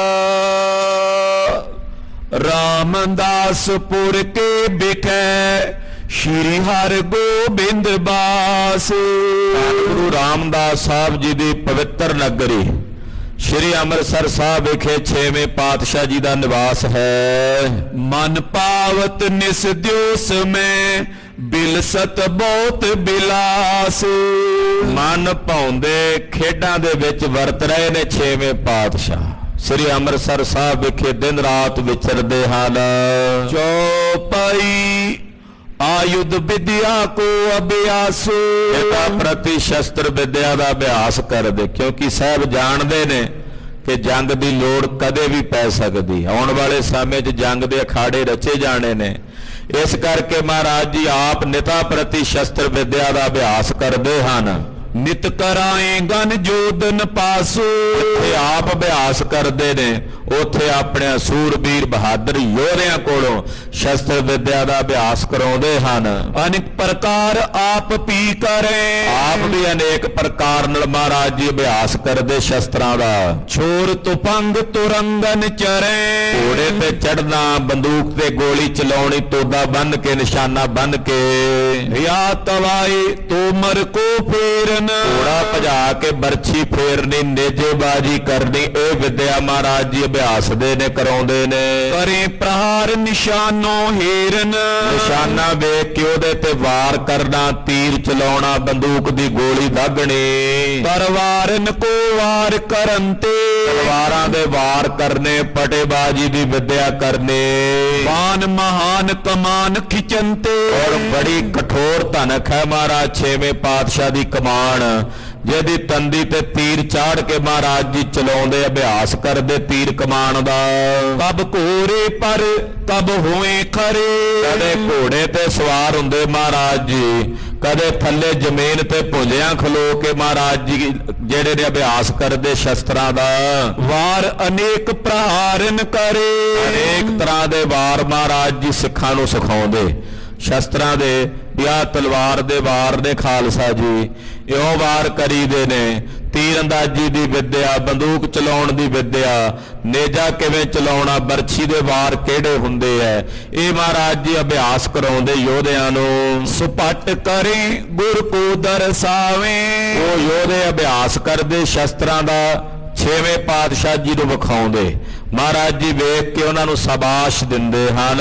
ਤੋਮਰ ਤੀਰ ਤੁਫੰਗ ਚਲਾਵੇ, ਉਹਦੇ ਕੋਈ ਬਰਛੀ ਚਲਾਉਂਦਾ, ਕੋਈ ਬੰਦੂਕ ਚਲਾਉਂਦਾ, ਕੋਈ ਤੀਰ ਚਲਾਉਂਦਾ, ਸਿਪਰ ਖੜਦ ਕੋ ਦਾਵਨ ਪੇਲੇ, ਕੋਈ ਤਲਵਾਰ ਢਾਲ ਲੈ ਕੇ ਉਹਦੇ ਦਾ ਪੇਚ ਵਿਖਾਉਂਦਾ ਹੈ। ਅਰੇ ਏਕ ਤੋਂ ਦੁਤੀ ਧਕੇਲੇ, ਕਹਿੰਦੇ ਇੱਕ ਵਿਖਾਉਂਦਾ ਦੂਜੇ ਨੂੰ ਧਕੇਲਦਾ ਲੈ ਜਾਂਦਾ ਹੈ। ਹੋਏ ਮੰਡਲਾਕਾਰ ਚਲਾਏ, ਕਹਿੰਦੇ ਮੰਡਲਾਕਾਰ ਇਹ ਪੈਂਤਰਾ ਹੁੰਦਾ ਹੈ। ਪੈਂਤਰੇ ਦੇ ਕਈ ਪ੍ਰਕਾਰ ਦੱਸੇ ਜਾਂਦੇ, ਘੂਰੇ ਕਹਿ ਦਿੰਦੇ ਆਮ ਕਰਕੇ, ਪੈਂਤਰਾ ਵੀ ਕਹਿ ਦਿੰਦੇ ਆ। ਉਹ ਘੂਰੇ ਹੁੰਦੇ, ਪੈਂਤਰਾ ਇੱਕ ਮੰਡਲਾਕਾਰ ਪੈਂਤਰਾ। ਮੰਡਲਾਕਾਰ ਪੈਂਤਰਾ ਨੂੰ ਆਮ ਕਰਕੇ ਅੱਜ ਦੀ ਬੋਲੀ 'ਚ ਜਿਹੜੇ ਵਿਦਿਆ ਸਿਖਾਉਂਦੇ ਆ ਸ਼ਸਤਰਾਂ ਦੀ, ਉਹਨੂੰ ਪਤਾਸਾ ਪੈਂਤਰਾ ਵੀ ਕਹਿ ਦਿੰਦੇ ਆ। ਉਹ ਏਦਾਂ ਪੈਰਾਂ ਦੇ ਉੱਤੇ ਏਦਾਂ ਘੁੰਮ ਕੇ ਚੱਲਣਾ ਹੁੰਦਾ। ਕਹਿੰਦੇ ਉਹ ਮੰਡਲਾਕਾਰ ਜਿਹੜੀ ਪੈਂਤਰੇ ਦੀ, ਕਿਉਂਕਿ ਇਹ ਜਿਹੜੀ ਸ਼ਸਤਰ ਵਿਦਿਆ ਇਹ ਪੈਂਤਰੇ ਦੀ ਖੇਡ ਹੈ ਸਾਰੀ, ਵੀ ਪੈਰਾਂ ਦੇ ਉੱਤੇ ਖੇਡੀ ਜਾਂਦੀ ਹੈ। ਜਿਹੜੇ ਪੈਰਾਂ ਤੇ ਨਹੀਂ ਖੇਡਦੇ ਉਹ ਡਿੱਗ ਜਾਂਦੇ ਆ ਸ਼ਸਤਰ ਜੰਗ ਮੈਦਾਨ ਦੇ ਵਿੱਚ। ਤੋ ਵਿਦਿਆ ਮਹਾਰਾਜ ਜੀ ਸਿਖਾਉਂਦੇ ਹਨ। ਕਰੇ ਸ਼ਿਗਰਤਾ ਇਤੇ ਉਤਤਾਏ, ਬੜੀ ਸ਼ੀਘਰਤਾਈ ਨਾਲ ਪੈਂਤਰੇ ਦੇ ਉੱਤੇ ਵੱਧਦੇ ਨੇ, ਪੈਂਤਰੇ ਤੇ ਪਿੱਛੇ ਨੂੰ ਹਟਦੇ ਨੇ। ਮਨੋ ਪਰਤੇ ਮਲ ਅਖਾਰਾ, ਮਾਨੋ ਮੱਲਾਂ ਦੇ ਪਹਿਲਵਾਨਾਂ ਦੇ ਅਖਾੜੇ ਰਚੇ ਜਾ ਰਹੇ ਨੇ, ਇਉਂ ਭੇੜ ਹੁੰਦਾ। ਭਾਵ ਦਾਵ ਕਰ ਅਨੇਕ ਪ੍ਰਕਾਰਾ, ਕਈ ਤਰ੍ਹਾਂ ਦੇ ਘਾਵ ਦਾਵ ਕਰਦੇ ਆਮੋ ਸਾਹਮਣੇ ਖਲੋ ਕੇ। ਬਹੁਤ ਸ਼ਿਗਰਤਾ ਕਰ ਦਿਖਰਾਵੇ, ਬੜੀ ਫੁਰਤੀ, ਕਿਉਂਕਿ ਸ਼ਸਤਰ ਵਿਦਿਆ ਦਾ ਫੁਰਤੀ ਦੀ ਖੇਡ ਹੈ, ਵੀ ਕਿੰਨੀ ਕੁ ਫੁਰਤੀ ਆ, ਆਪਣੀ ਫੁਰਤੀ ਵਿਖਾਉਂਦੇ ਆ ਵਾਰ ਕੱਢ ਕੇ। ਕਿਦੋਂ ਲੱਛ ਕੋ ਮਾਰ ਗਿਰਾਵੇ, ਇਹਦੇ ਜਿਹੜਾ ਨਿਸ਼ਾਨਾ ਹੁੰਦਾ, ਨਿਸ਼ਾਨੇ 'ਚ ਤੀਰ ਮਾਰ ਕੇ, ਗੋਲੀ ਮਾਰ ਕੇ ਤੇ ਉਸ ਨਿਸ਼ਾਨੇ ਨੂੰ ਵਿੰਨਦੇ ਹਨ। ਤੈ ਪਿਕ ਸਾਧ ਸਾਧ ਗੁਰ ਕਹੇ, ਛੇਵੇਂ ਪਾਤਸ਼ਾਹ ਕਹਿੰਦੇ ਸ਼ਾਬਾਸ਼ ਆ ਯੋਧਿਓ, ਸ਼ਾਬਾਸ਼ ਆ। ਏਦਾਂ ਮਹਾਰਾਜ ਜੀ ਸ਼ਾਬਾਸ਼ੀ ਦਿੰਦੇ ਨੇ। ਕਰੇ ਰਿਜਾਵਨ ਬਖਸ਼ਿਸ਼ ਲਏ, ਔਰ ਮਹਾਰਾਜ ਜੀ ਨੂੰ ਰਜਾਉਂਦੇ ਆ ਯੋਧੇ, ਮਹਾਰਾਜ ਜੀ ਕੋਲ ਬਖਸ਼ਿਸ਼ਾਂ ਲੈਂਦੇ। ਸਤਿਗੁਰੂ ਫਿਰ ਇਨਾਮ ਵੰਡਦੇ ਉਹਨਾਂ ਨੂੰ ਜਿਹੜਾ ਚੰਗਾ ਸ਼ਸਤਰ ਚਲਾਉਂਦਾ। ਇਸ ਪ੍ਰਕਾਰ ਸ਼ਸਤਰਨ ਅਭਿਆਸ, ਦਿੱਤਾ ਪ੍ਰਤੀ ਰੋਜ਼ ਛੇਵੇਂ ਪਾਤਸ਼ਾਹ, ਜਿੱਥੇ ਗੁਰਦੁਆਰਾ ਮੱਲ ਅਖਾੜਾ ਸਾਹਿਬ ਹੈ ਨਾ, ਅਕਾਲੀ ਬੁਰਜ ਅਕਾਲੀ ਬਾਬਾ ਫੂਲਾ ਸਿੰਘ ਜੀ, ਇੱਥੇ ਆ ਜਗ੍ਹਾ ਹੁੰਦੀ ਛੇਵੇਂ ਪਾਤਸ਼ਾਹ ਦੀ, ਇੱਥੇ ਰੋਜ਼ਾਨਾ ਮਹਾਰਾਜ ਜੀ ਸ਼ਸਤਰ ਵਿਦਿਆ ਦਾ ਅਭਿਆਸ ਕਰਾਉਂਦੇ। ਹੋਏ ਨਿਤਾ ਪ੍ਰਤ ਅਧਿਕ ਪ੍ਰਕਾਸ਼ੋ, ਨਿਤਾ ਪ੍ਰਤੀ ਅਧਿਕ ਪ੍ਰਤਾਪ ਜਿਹੜਾ ਸ਼ਸਤਰ ਵਿਦਿਆ ਦਾ ਵੱਧ ਰਿਹਾ ਹੈ। ਦੇਸ਼ ਵਿਦੇਸ਼ਨ ਮੈਂ ਜਸ ਫੈਲਾ, ਦੇਸ਼ਾਂ ਵਿਦੇਸ਼ਾਂ 'ਚ ਗੁਰੂ ਹਰਗੋਬਿੰਦ ਸਾਹਿਬ ਜੀ ਦਾ ਜਸ ਫੈਲਿਆ ਹੈ। ਬਖਸ਼ਿਤ ਬਹੁ ਤਨ ਸ੍ਰੀ ਗੁਰ ਚੈਲਾ, ਛੇਵੇਂ ਪਾਤਸ਼ਾਹ ਸੂਰਮਿਆਂ ਨੂੰ ਬੜੀ ਮਾਇਆ ਵੰਡਦੇ ਆ, ਯੋਧਿਆਂ ਦੀ ਬੜੀ ਕਦਰ ਕਰਦੇ, ਸ਼ਸਤਰ ਧਾਰੀਆਂ ਦੀ ਕਦਰ ਕਰਦੇ ਨੇ। ਸੁਨ ਸੁਨ ਸੁਪੱਟ ਆਨ ਗਨ ਰਹੇ, ਇਹ ਸੁਣ ਕੇ ਦੇਸ਼ਾਂ ਵਿਦੇਸ਼ਾਂ ਤੋਂ ਬੜੇ ਬੜੇ ਸੂਰਮੇ ਆ ਕੇ ਛੇਵੇਂ ਪਾਤਸ਼ਾਹ ਦੀ ਫੌਜਾਂ ਵਿੱਚ ਭਰਤੀ ਹੋ ਰਹੇ ਨੇ। ਜੇ ਬਹੁ ਸ਼ਸਤਰਨ ਵਿਦਿਆਲਏ, ਜਿਹੜੇ ਬੜੇ ਬੜੇ ਸ਼ਸਤਰਾਂ ਦੀ ਵਿਦਿਆ ਜਾਣਦੇ ਨੇ, ਉਹ ਸ਼ਸਤਰਧਾਰੀ ਯੋਧੇ ਆ ਕੇ ਮਹਾਰਾਜ ਜੀ ਦੀ ਫੌਜ 'ਚ ਭਰਤੀ ਹੋ ਰਹੇ ਨੇ। ਸੰਗਤ ਸਿੱਖ ਦੇਸ਼ ਪਰਦੇਸੀ, ਬਹੁਤ ਸਾਰੀਆਂ ਸੰਗਤਾਂ ਦੇਸਾਂ ਪਰਦੇਸਾਂ ਤੋਂ ਚੱਲ ਕੇ ਆ ਰਹੀਆਂ ਨੇ। ਆਏ ਨਿਤਾ ਪ੍ਰਤ ਪੀਰ ਵਿਸ਼ੇਸ਼ੀ, ਨਿਤਾ ਪ੍ਰਤੀ ਗੁਰੂ ਪਾਤਸ਼ਾਹ ਦੇ ਪਾਸ ਸੰਗਤ ਦਾ ਬਹੁਤ ਵੱਡਾ ਭਾਰੀ ਇਕੱਠ ਹੁੰਦਾ ਹੈ। ਅਨੇਕ ਕਾਮਨਾ ਪੂਰਨ ਕਰਨੀ, ਮਹਾਰਾਜ ਜੀ ਸਭ ਦੀਆਂ ਕਾਮਨਾਵਾਂ ਪੂਰਨ ਕਰਦੇ। ਜਿਹੜਾ ਕੋਈ ਮਾਈ ਭਾਈ ਆਉਂਦਾ ਗੁਰੂ ਚਰਨਾਂ 'ਚ, ਸਭ ਦੀਆਂ ਇੱਛਾਵਾਂ ਮਹਾਰਾਜ ਛੇਵੇਂ ਪਾਤਸ਼ਾਹ ਪੂਰੀਆਂ ਕਰਦੇ ਨੇ। ਜਨ ਪਰ ਪੀਰ ਪਰੇ ਸੋ ਹਰਨੀ, ਜਿਹੜੀ ਸਾਹਿਬ ਦੇ ਕਿਸੇ ਦਾਸ ਤੇ ਸੇਵਕ ਤੇ ਕੋਈ ਭੀੜ ਪੈਂਦੀ ਹੈ, ਮਹਾਰਾਜ ਸੱਚੇ ਪਾਤਸ਼ਾਹ ਜੀ ਉਹ ਭੀੜ ਹਰ ਲੈਂਦੇ ਐ। ਭੀੜੋਂ ਮੋਕ ਲਾਈ, ਮਹਾਰਾਜ ਸੱਚੇ ਪਾਤਸ਼ਾਹ ਜੀ ਉਸ ਭੀੜ ਦੇ ਸਮੇਂ ਨੂੰ ਮੋਕਲਾ ਕਰ ਦਿੰਦੇ ਐ, ਉਹਦੇ ਤੋਂ ਮੁਕਤ ਕਰ ਦਿੰਦੇ, ਆਪਣੇ ਸੇਵਕਾਂ ਨੂੰ ਭੀੜ ਨਹੀਂ ਪੈਣ ਦਿੰਦੇ। ਬੈਠ ਦੀਵਾਨ ਦਰਸ ਕੋ ਦੇਨਾ, ਦੀਵਾਨ 'ਚ ਸੱਜ ਕੇ ਸ੍ਰੀ ਅਕਾਲ ਤਖਤ ਸਾਹਿਬ ਤੇ ਮਹਾਰਾਜ ਜੀ ਦਰਸ਼ਨ ਦਿੰਦੇ ਹਨ। ਲੈਨ ਸਕਲ ਸੁਧ ਹਿਆਗਨ ਸੈਨਾ, ਫਿਰ ਜਿੰਨੀ ਸੈਨਾ ਹੈ ਘੋੜੇ ਨੇ, ਉਹਨਾਂ ਦੀ ਸੁਧ ਸਾਰ ਵੀ ਮਹਾਰਾਜ ਜੀ ਜਾ ਕੇ ਲੈਂਦੇ ਨੇ। ਜੈ ਕੈ ਮੈਂ ਦਾਸਨ ਕਾਜੂ, ਕਿੱਥੇ ਕਿੱਥੇ ਜਿਸ ਜਿਸ ਕੰਮ ਦੇ ਵਿੱਚ ਸਤਿਗੁਰਾਂ ਦੇ ਦਾਸ ਕੰਮ ਕਰਦੇ ਨੇ। ਸਿਮਰੇ ਗੁਰੂ ਗਰੀਬ ਨਿਵਾਜੂ, ਜਿਸ ਜਿਸ ਕੰਮ ਲਈ ਜਿਸ ਜਿਸ ਜਗ੍ਹਾ ਤੇ ਜਿੱਥੇ ਜਿੱਥੇ ਵੀ ਕੋਈ ਗੁਰੂ ਹਰਗੋਬਿੰਦ ਸਾਹਿਬ ਜੀ ਨੂੰ ਯਾਦ ਕਰਦਾ ਹੈ, ਛੇਵੇਂ ਪਾਤਸ਼ਾਹ ਜੀ ਨੂੰ ਆਰਾਧਦਾ ਹੈ, ਸਭ ਥਲ ਜਾਏ ਸਹਾਇਕ ਹੋਣਾ। ਉਸ ਹਰ ਜਗ੍ਹਾ ਤੇ ਹਰ ਥਾਂ ਤੇ ਪਹੁੰਚ ਕੇ ਛੇਵੇਂ ਪਾਤਸ਼ਾਹ ਆਪਣੇ ਸੇਵਕਾਂ ਦੀ ਸਹਾਇਤਾ ਕਰਦੇ ਹਨ। ਜਿੱਥੇ ਹਰ ਆਰਾਧੀ ਹੈ, ਤਿੱਥੈ ਹਰ ਮਿਤ ਸਹਾਈ। ਜਿੱਥੇ ਕੋਈ ਅਰਾਧਦਾ ਮਹਾਰਾਜ ਉੱਥੇ ਹੀ ਸਹਾਈ ਹੁੰਦੇ ਨੇ। ਨਿਜ ਜਨ ਕੋ ਦਿਖਾਏ ਕਬ ਭਉ ਨਾ, ਆਪਣੇ ਸੇਵਕਾਂ ਨੂੰ ਕਦੇ ਭਉ ਨਹੀਂ ਵਿਆਪਣ ਦਿੰਦੇ। ਨਿਜ ਜਨ ਕੋ ਦਿਖਾਏ ਕਬ ਭਉ ਨਾ, ਕਦੇ ਆਪਣੇ ਸੇਵਕ ਨੂੰ ਡਰ ਨਹੀਂ ਵਿਆਪਣ ਦਿੰਦੇ, ਭਉ ਨਹੀਂ ਵਿਆਪਣ ਦਿੰਦੇ। ਵੈਰ ਅਖੀਰ ਬ੍ਰਿਤ ਕਬ ਜਾਵੇ, ਕਦੇ ਕਦੇ ਮਹਾਰਾਜ ਜੀ ਸ਼ਿਕਾਰ ਖੇਡਣ ਨੂੰ ਜਾਂਦੇ ਐ। ਆ ਦੁਪਹਿਰ ਦਾ ਜਿਹੜਾ ਸਮਾਂ ਹੁੰਦਾ ਪਿਛਲੇ ਪਹਿਰ ਮਹਾਰਾਜ ਜੀ ਕਦੇ ਕਦੇ ਸ਼ਿਕਾਰ ਤੇ ਵੀ ਜਾਂਦੇ ਚੜ੍ਹਦੇ ਨੇ। ਕਾਨਨ ਮੈਂ ਜੀਵਨ ਕੋ ਕਾਵੇ, ਸ਼ਿਕਾਰ ਖੇਡਦਿਆਂ ਜੰਗਲ 'ਚ ਹਿਰਨਾਂ ਨੂੰ, ਜੰਗਲੀ ਸੂਰਾਂ ਨੂੰ, ਸਿਆਂ ਨੂੰ, ਤਿੱਤਰਾਂ ਨੂੰ, ਬਟੇਰਿਆਂ ਨੂੰ ਇਹਨਾਂ ਦਾ ਸ਼ਿਕਾਰ ਖੇਡਦੇ ਹਨ। ਸ਼ਲਕ ਤੁਫੰਗਨ ਗਨ ਕੀਓ, ਸ਼ਿਕਾਰ ਖੇਡਣ ਲਈ ਕਦੇ ਬੰਦੂਕ ਵੀ ਚਲਾਉਂਦੇ। ਸ਼ਸਤਰ ਵਿਦਿਆ ਦਾ ਅਭਿਆਸ ਸ਼ਿਕਾਰ ਖੇਡ ਕੇ ਹੀ ਹੁੰਦਾ। ਤੋ ਕਹਿੰਦੇ ਕਦੇ ਬੰਦੂਕ ਚਲਾ ਕੇ ਸ਼ਿਕਾਰ ਖੇਡਦੇ ਯੋਧੇ, ਕਦੇ ਤੀਰਾਂ ਨਾਲ, ਕਦੇ ਤਲਵਾਰਾਂ ਨਾਲ, ਕਦੇ ਬਰਛਿਆਂ ਨੇਜਿਆਂ ਨਾਲ। ਮੰਗਲ ਨਾਨਾ ਸਮੇਂ ਸੁਦੋਏ, ਦੋਵੇਂ ਵੇਲੇ ਮਹਾਰਾਜ ਜੀ ਦੇ ਦਰਬਾਰ 'ਚ ਦੀਵਾਨ ਸਜਦੇ, ਮੰਗਲਾਚਾਰ ਹੁੰਦੇ ਹਨ। ਕਰੇ ਸੁਦਾਸਰ ਮੱਜਨ ਜਾਏ, ਸੰਗਤਾਂ ਸੁਦਾਸਰ ਅੰਮ੍ਰਿਤਸਰ ਸਰੋਵਰ 'ਚ ਇਸ਼ਨਾਨ ਕਰਦੀਆਂ। ਛੇਵੇਂ ਪਾਤਸ਼ਾਹ ਬਿਨਾਂ ਨਾਗਾ ਰੋਜ਼ਾਨਾ ਧੰਨ ਗੁਰੂ ਰਾਮਦਾਸ ਸਾਹਿਬ ਦੇ ਪਾਵਨ ਤਾਲ ਅੰਮ੍ਰਿਤਸਰ ਸਰੋਵਰ 'ਚ ਇਸ਼ਨਾਨ ਕਰਦੇ ਹਨ। ਸ਼੍ਰੀ ਹਰਿਮੰਦਰ ਦਰਸ਼ਨ ਪਾਏ, ਔਰ ਫਿਰ ਸੱਚਖੰਡ ਸ੍ਰੀ ਹਰਿਮੰਦਰ ਸਾਹਿਬ ਦਰਬਾਰ ਸਾਹਿਬ ਦੇ ਸੰਗਤਾਂ ਦਰਸ਼ਨ ਕਰਦੀਆਂ ਨੇ। ਬੰਦਤ ਕਰੇ ਪ੍ਰਕਰਮਾ ਚਾਰੇ, ਛੇਵੇਂ ਪਾਤਸ਼ਾਹ ਇਸ਼ਨਾਨ ਕਰਨ ਤੋਂ ਬਾਅਦ ਦਰਬਾਰ ਸਾਹਿਬ ਆਉਂਦੇ, ਮਦਨਾ ਕਰਦੇ, ਫਿਰ 4 ਪ੍ਰਕਰਮਾ ਫਿਰ ਕੇ ਕਰਦੇ। ਅਲਪ ਸਮੇਂ ਠਹਿਰੇ ਦਰਬਾਰੇ, ਸੱਚਖੰਡ ਹਰਿਮੰਦਰ ਸਾਹਿਬ 'ਚ ਜ਼ਿਆਦਾ ਸਮਾਂ ਨਹੀਂ ਬੈਠਦੇ ਛੇਵੇਂ ਪਾਤਸ਼ਾਹ। ਥੋੜਾ ਸਮਾਂ ਉੱਥੇ ਬੈਠ ਕੇ, ਕਿਉਂਕਿ ਹਾਜ਼ਰੀ ਲਵਾਉਣ ਲਈ ਥੋੜਾ ਸਮਾਂ ਮਹਾਰਾਜ ਜੀ ਬੈਠਦੇ ਨੇ ਦਰਬਾਰ ਸਾਹਿਬ। ਅਦਬ ਨ ਰਹੇ ਤੇਰੇ ਚਿਰ ਕਾਲੂ, ਕਿਉਂ ਜ਼ਿਆਦਾ ਸਮਾਂ ਨਹੀਂ ਬੈਠਦੇ? ਕਿਉਂਕਿ ਉੱਥੇ ਮਹਾਰਾਜ ਗੁਰੂ ਗ੍ਰੰਥ ਸਾਹਿਬ ਦਾ ਅਦਬ ਰੱਖਦੇ ਆ, ਪ੍ਰਕਾਸ਼ ਹੁੰਦਾ ਹੈ, ਤੇ ਜ਼ਿਆਦਾ ਸਮਾਂ ਬੈਠਣ ਤੇ ਸੰਗਤਾਂ ਆ ਕੇ ਮਹਾਰਾਜ ਛੇਵੇਂ ਪਾਤਸ਼ਾਹ ਦੇ ਦੀਦਾਰ ਕਰਦੀਆਂ, ਨਮਸਕਾਰਾਂ ਕਰਦੀਆਂ। ਤੋ ਦਰਬਾਰ ਦਾ ਅਦਬ ਨਾ ਹੁੰਦਾ ਵੇਖ ਕੇ ਫਿਰ ਮਹਾਰਾਜ ਜੀ ਉੱਠ ਕੇ ਉੱਥੋਂ ਆ ਜਾਂਦੇ। ਇਮਲਕ ਕਰ ਉੱਠ ਆਏ ਕਿਰਪਾਲੂ, ਉੱਠ ਕੇ ਆ ਜਾਂਦੇ ਵੀ ਗੁਰੂ ਸਾਹਿਬ ਜੀ ਦਾ ਵੱਡਿਆਂ ਦਾ ਸਥਾਨ ਹੈ, ਇਹਦਾ ਅਦਬ ਰਵੇ, ਸਤਿਕਾਰ ਰਵੇ, ਇੱਥੇ ਵੱਡਿਆਂ ਦੀ ਪੂਜਾ ਹੋਵੇ, ਵੀ ਸਾਡੀ ਪੂਜਾ ਨਾ ਹੋਵੇ। ਇਹ ਸੋਚ ਕੇ ਮਹਾਰਾਜ ਜੀ ਉੱਥੋਂ ਉੱਠ ਖਲੋਂਦੇ। ਤਖਤ ਅਕਾਲ ਵਿਸਾਲ ਔਰ ਸਥਾਨ, ਆਪਣੇ ਮਹਾਨ ਤਖਤ ਸ੍ਰੀ ਅਕਾਲ ਤਖਤ ਸਾਹਿਬ ਤੇ ਆ ਕੇ ਸਤਿਗੁਰੂ ਜੀ ਬੈਠ ਜਾਂਦੇ। ਮਹਾਨ ਸ੍ਰੀ ਅਕਾਲ ਤਖਤ ਸਾਹਿਬ ਤੇ ਸੱਜ ਜਾਂਦੇ। ਬੈਠੇ ਗੁਰੂ ਲਗਾਏ ਦੀਵਾਨ, ਔਰ ਸ੍ਰੀ ਅਕਾਲ ਤਖਤ ਸਾਹਿਬ ਤੇ ਆ ਕੇ ਦੀਵਾਨ ਸਜਾਉਂਦੇ ਹਨ। ਸੰਧਿਆ ਭਏ ਮੈਲ ਨਿਜ ਜਾਵੇ, ਜਦੋਂ ਸ਼ਾਮ ਦਾ ਸਮਾਂ ਹੁੰਦਾ ਸੋਦਰ ਆਰਤੀ ਦੇ ਸਮੇਂ ਤੋਂ ਬਾਅਦ ਫਿਰ ਮਹਾਰਾਜ ਜੀ ਆਪਣੇ ਮਹਿਲਾਂ 'ਚ ਜਾਂਦੇ ਹਨ।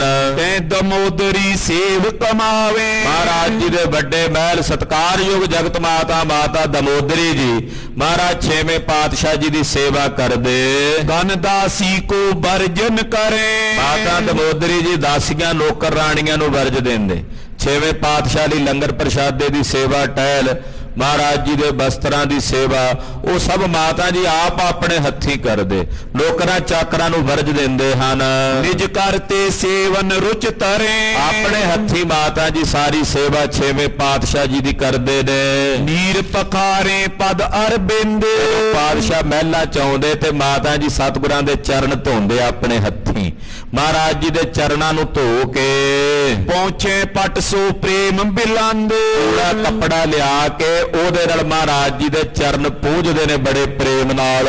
ਲਏ ਬੀਜ ਨਾ ਹਾਂਕਤ ਪੌਣ, ਪਾਤਸ਼ਾਹ ਜੀ ਜਦੋਂ ਬੈਠਦੇ ਆਸਣ ਦੇ ਉੱਤੇ ਤੇ ਮਾਤਾ ਜੀ ਹੱਥ 'ਚ ਪੱਖਾ ਫੜ ਲੈਂਦੇ, ਪੱਖਾ ਪਕੜ ਕੇ ਪੱਖਾ ਝੱਲਣ ਦੀ ਸੇਵਾ ਕਰਦੇ ਨੇ। ਚਾਂਪੀ ਕਰੇ ਚਰਨ ਜੁਗ ਲਾਉਣ, ਔਰ ਕਦੇ ਇੱਛਾ ਹੁੰਦੀ ਤੇ ਸਤਿਗੁਰੂ ਜੀ ਦੇ ਚਰਨ ਪਕੜ ਕੇ ਮਾਤਾ ਜੀ ਮਹਾਰਾਜ ਜੀ ਦੇ ਚਰਨ ਘੁੱਟਦੇ ਹਨ, ਮਹਾਰਾਜ ਜੀ ਦੇ ਚਰਨਾਂ ਨੂੰ ਮੁੱਠੀ ਚਾਪੀ ਕਰਦੇ ਹਨ। ਇਤਿਆਦਿਕ ਸੇਵਾ ਕਰ ਸਾਰੀ, ਪ੍ਰਸ਼ਾਦਾ ਆਪਣੇ ਹੱਥੀਂ ਪਰੋਸਣਾ ਮਾਤਾ ਜੀ ਨੇ। ਇਹ ਸਾਰੀਆਂ ਸੇਵਾਵਾਂ ਮਾਤਾ ਜੀ ਆਪ ਕਰਦੇ। ਮਾਤਾ ਦਮੋਦਰੀ ਜੀ ਕਰੇ ਪ੍ਰਸੰਨ ਰਹੇ ਅਨੁਸਾਰੀ, ਸਤਿਗੁਰਾਂ ਦੀ ਪ੍ਰਸੰਨਤਾ ਲੈਂਦੇ, ਮਹਾਰਾਜ ਜੀ ਦੇ ਅਨੁਸਾਰੀ ਹੋ ਕੇ ਰਹਿੰਦੇ ਮਾਤਾ ਜੀ। ਕਬ ਕਬ ਮਾਤ ਗੰਗ ਟਿਕ ਜਾਏ, ਕਦੇ ਮਾਤਾ ਗੰਗਾ ਜੀ ਨੂੰ ਸਤਿਗੁਰੂ ਛੇਵੇਂ ਪਾਤਸ਼ਾਹ ਜੀ ਉਹਨਾਂ ਦੇ ਕਮਰੇ 'ਚ ਉਹਨਾਂ ਦੇ ਆਸਣ ਤੇ ਜਾਂਦੇ।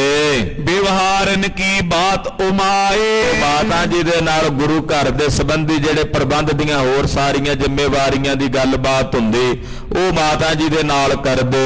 ਸੁਤ ਸੁੰਦਰ ਕੋ ਪਿਖ ਹਰ ਖੰਤੀ, ਮਾਤਾ ਗੰਗਾ ਜੀ ਆਪਣੇ ਸੋਹਣੇ ਦੇ ਲਾਲ ਧੰਨ ਗੁਰੂ ਹਰਗੋਬਿੰਦ ਸਾਹਿਬ ਦੇ ਮੁਖ ਮੰਡਲ ਨੂੰ ਵੇਖ ਕੇ ਬੜੇ ਹੀ ਖੁਸ਼ ਹੁੰਦੇ। ਜੋਧਾ ਬਲੀ ਬਡੋ ਪਰਖੰਤੀ, ਜਾਣਦੇ ਨੇ ਮਾਤਾ ਜੀ ਮੇਰਾ ਲਾਲ ਯੋਧਾ ਹੈ, ਸੂਰਮਾ ਹੈ, ਬਲੀ ਹੈ। ਉਹ ਸਨੇ ਤੇ ਕਰੇ ਉਚਾਰਨ, ਤੇ ਬੜੇ ਲਾਡ ਵਿੱਚ ਆ ਕੇ ਪ੍ਰੇਮ ਚ ਆ ਕੇ ਮਾਤਾ ਜੀ ਕਹਿੰਦੇ, ਮధుਰ ਬਚਨ ਸੁਤ ਕੇ ਅਨੁਸਾਰਨ, ਬੜੇ ਮਧੁਰ ਮਿੱਠੇ ਮਿੱਠੇ ਬੋਲ ਬੋਲਦੇ ਜਿਹੜੇ ਛੇਵੇਂ ਪਾਤਸ਼ਾਹ ਜੀ ਦੇ ਅਨੁਸਾਰੀ ਹੋਣ।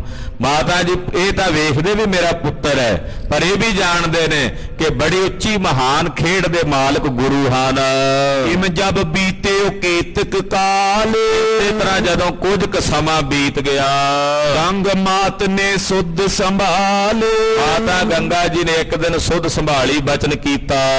ਪਾਕ ਸਫਲ ਬੜ ਗੁਰ ਕੋ ਭਇਓ, ਮਨ ਸੋਚਿਆ ਕਿ ਵੱਡਿਆਂ ਸਤਿਗੁਰਾਂ ਨੇ ਜਿਹੜੇ ਬਚਨ ਕਹੇ ਨੇ ਉਹ ਸਫਲ ਹੁੰਦੇ ਹਨ। ਸੋ ਕਰ ਗ੍ਰੰਥ ਵਿਖੇ ਲਿਖ ਦਇਓ, ਬਚਨ ਕਰਕੇ ਗੁਰੂ ਗ੍ਰੰਥ ਸਾਹਿਬ ਵਿੱਚ ਵੀ ਲਿਖੇ ਨੇ, ਵਧੀ ਵੇਲ ਬਹੁ ਪੀੜੀ ਚਾਲੀ, ਧਰਮ ਕਲਾ ਹਰ ਬੰਦ ਬਹਾਲੀ। ਇਹ ਬਚਨ ਵੱਡਿਆਂ ਸਤਿਗੁਰਾਂ ਨੇ ਕਹੇ ਤੇ ਗੁਰੂ ਗ੍ਰੰਥ ਸਾਹਿਬ ਵਿੱਚ ਵੀ ਲਿਖੇ। ਵਧੀ ਵੇਲ ਬੋ ਪੀੜੀ ਚਾਲੀ, ਇਹ ਵੇਲ ਵੱਧ ਗਈ। ਛੇਵੇਂ ਪਾਤਸ਼ਾਹ ਜੀ ਦੇ ਪ੍ਰਕਾਸ਼ ਸਮੇਂ ਗੱਲ ਕਹੀ ਸੀ, ਧਰਮ ਕਲਾ ਹਰ ਬੰਦ ਬਹਾਲੀ, ਧਰਮ ਦੀ ਕਲਾ ਜਿਹੜੀ ਜਾਂਦੀ ਸੀ ਉਹਨੂੰ ਬੰਨ ਕੇ ਬਹਾਲ ਲਿਆ, ਰੱਖ ਲਿਆ। ਅਬ ਲੋ ਪੁੱਤਰ ਨਹੀਂ ਉਪਜਿਓ, ਮਾਤਾ ਜੀ ਸੋਚਦੇ ਵੀ ਮੇਰੇ ਲਾਲ ਦੀ ਸ਼ਾਦੀ ਨੂੰ ਕਈ ਸਾਲ ਹੋ ਗਏ ਐ, ਪਰ ਹਾਲੇ ਤੱਕ ਮੇਰੇ ਘਰ ਪੋਤਰੇ ਦਾ ਜਨਮ ਨਹੀਂ ਹੋਇਆ।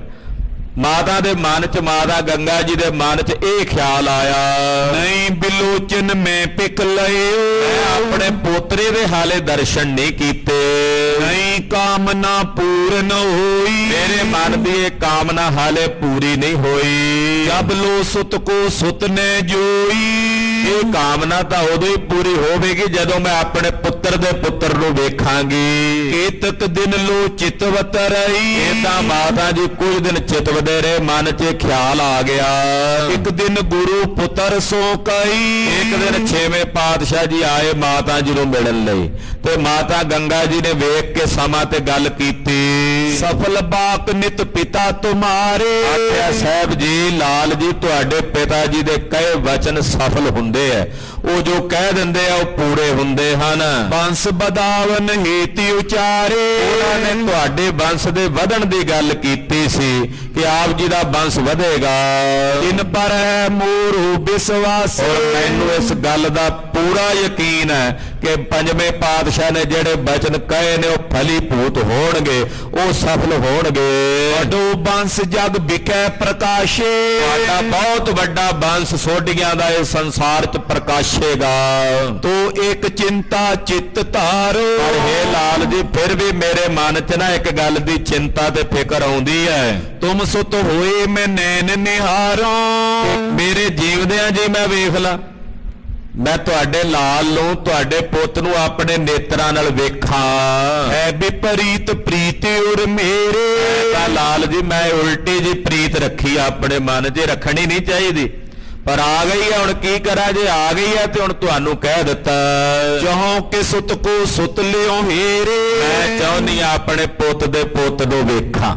ਹਾਲਾਂਕਿ ਉਲਟੀ ਜੀ ਰੀਤ ਹੈ ਮਨ ਦੀ, ਇਹ ਪ੍ਰੀਤ ਜਿਵੇਂ ਪ੍ਰੇਮ ਜਿਹਾ ਜਾਗ ਪਿਆ ਲਾਲ ਜੀ, ਪਰ ਆ ਗਈ ਹੈ ਤੇ ਤੁਹਾਨੂੰ ਦੱਸ ਦਿੱਤੀ ਹੈ। ਸਭ ਸਿੱਖਨ ਕੀ ਪੂਰੋ ਆਸਾ, ਲਾਲ ਜੀ ਤੁਸੀਂ ਆਪਣੇ ਸਾਰਿਆਂ ਸਿੱਖਾਂ ਦੀਆਂ ਆਸਾਂ ਪੂਰੀਆਂ ਕਰਦੇ ਹੋ, ਕਿਉਂ ਮਨ ਮੇਰੋ ਕਰੋ ਨਿਰਾਸ਼ਾ, ਤੇ ਮੇਰੀ ਨਾ ਕਰੋਗੇ ਪੂਰੀ, ਮੇਰਾ ਮਨ ਥੋੜੀ ਤੁਸੀਂ ਨਿਰਾਸ਼ ਕਰੋਗੇ।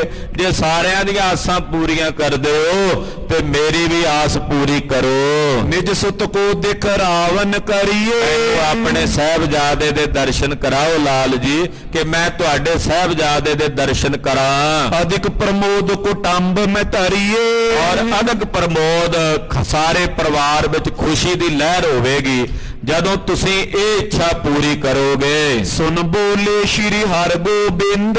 ਮਾਤਾ ਜੀ ਦੀ ਇਹ ਬੇਨਤੀ ਸੁਣ ਕੇ ਧੰਨ ਗੁਰੂ ਹਰਗੋਬਿੰਦ ਸਾਹਿਬ ਸੱਚੇ ਪਾਤਸ਼ਾਹ ਜੀ ਬੋਲੇ, ਪੂਰੇ ਸਤਿਗੁਰ ਆਸਾ ਬ੍ਰਿੰਦ। ਮਾਤਾ ਜੀ ਜੇ ਤੁਸੀਂ ਆਸ ਕੀਤੀ ਆ ਤੇ ਇਹ ਆਸ ਤੁਹਾਡੀ ਸਤਿਗੁਰੂ ਜੀ ਪੂਰੀ ਕਰਨਗੇ।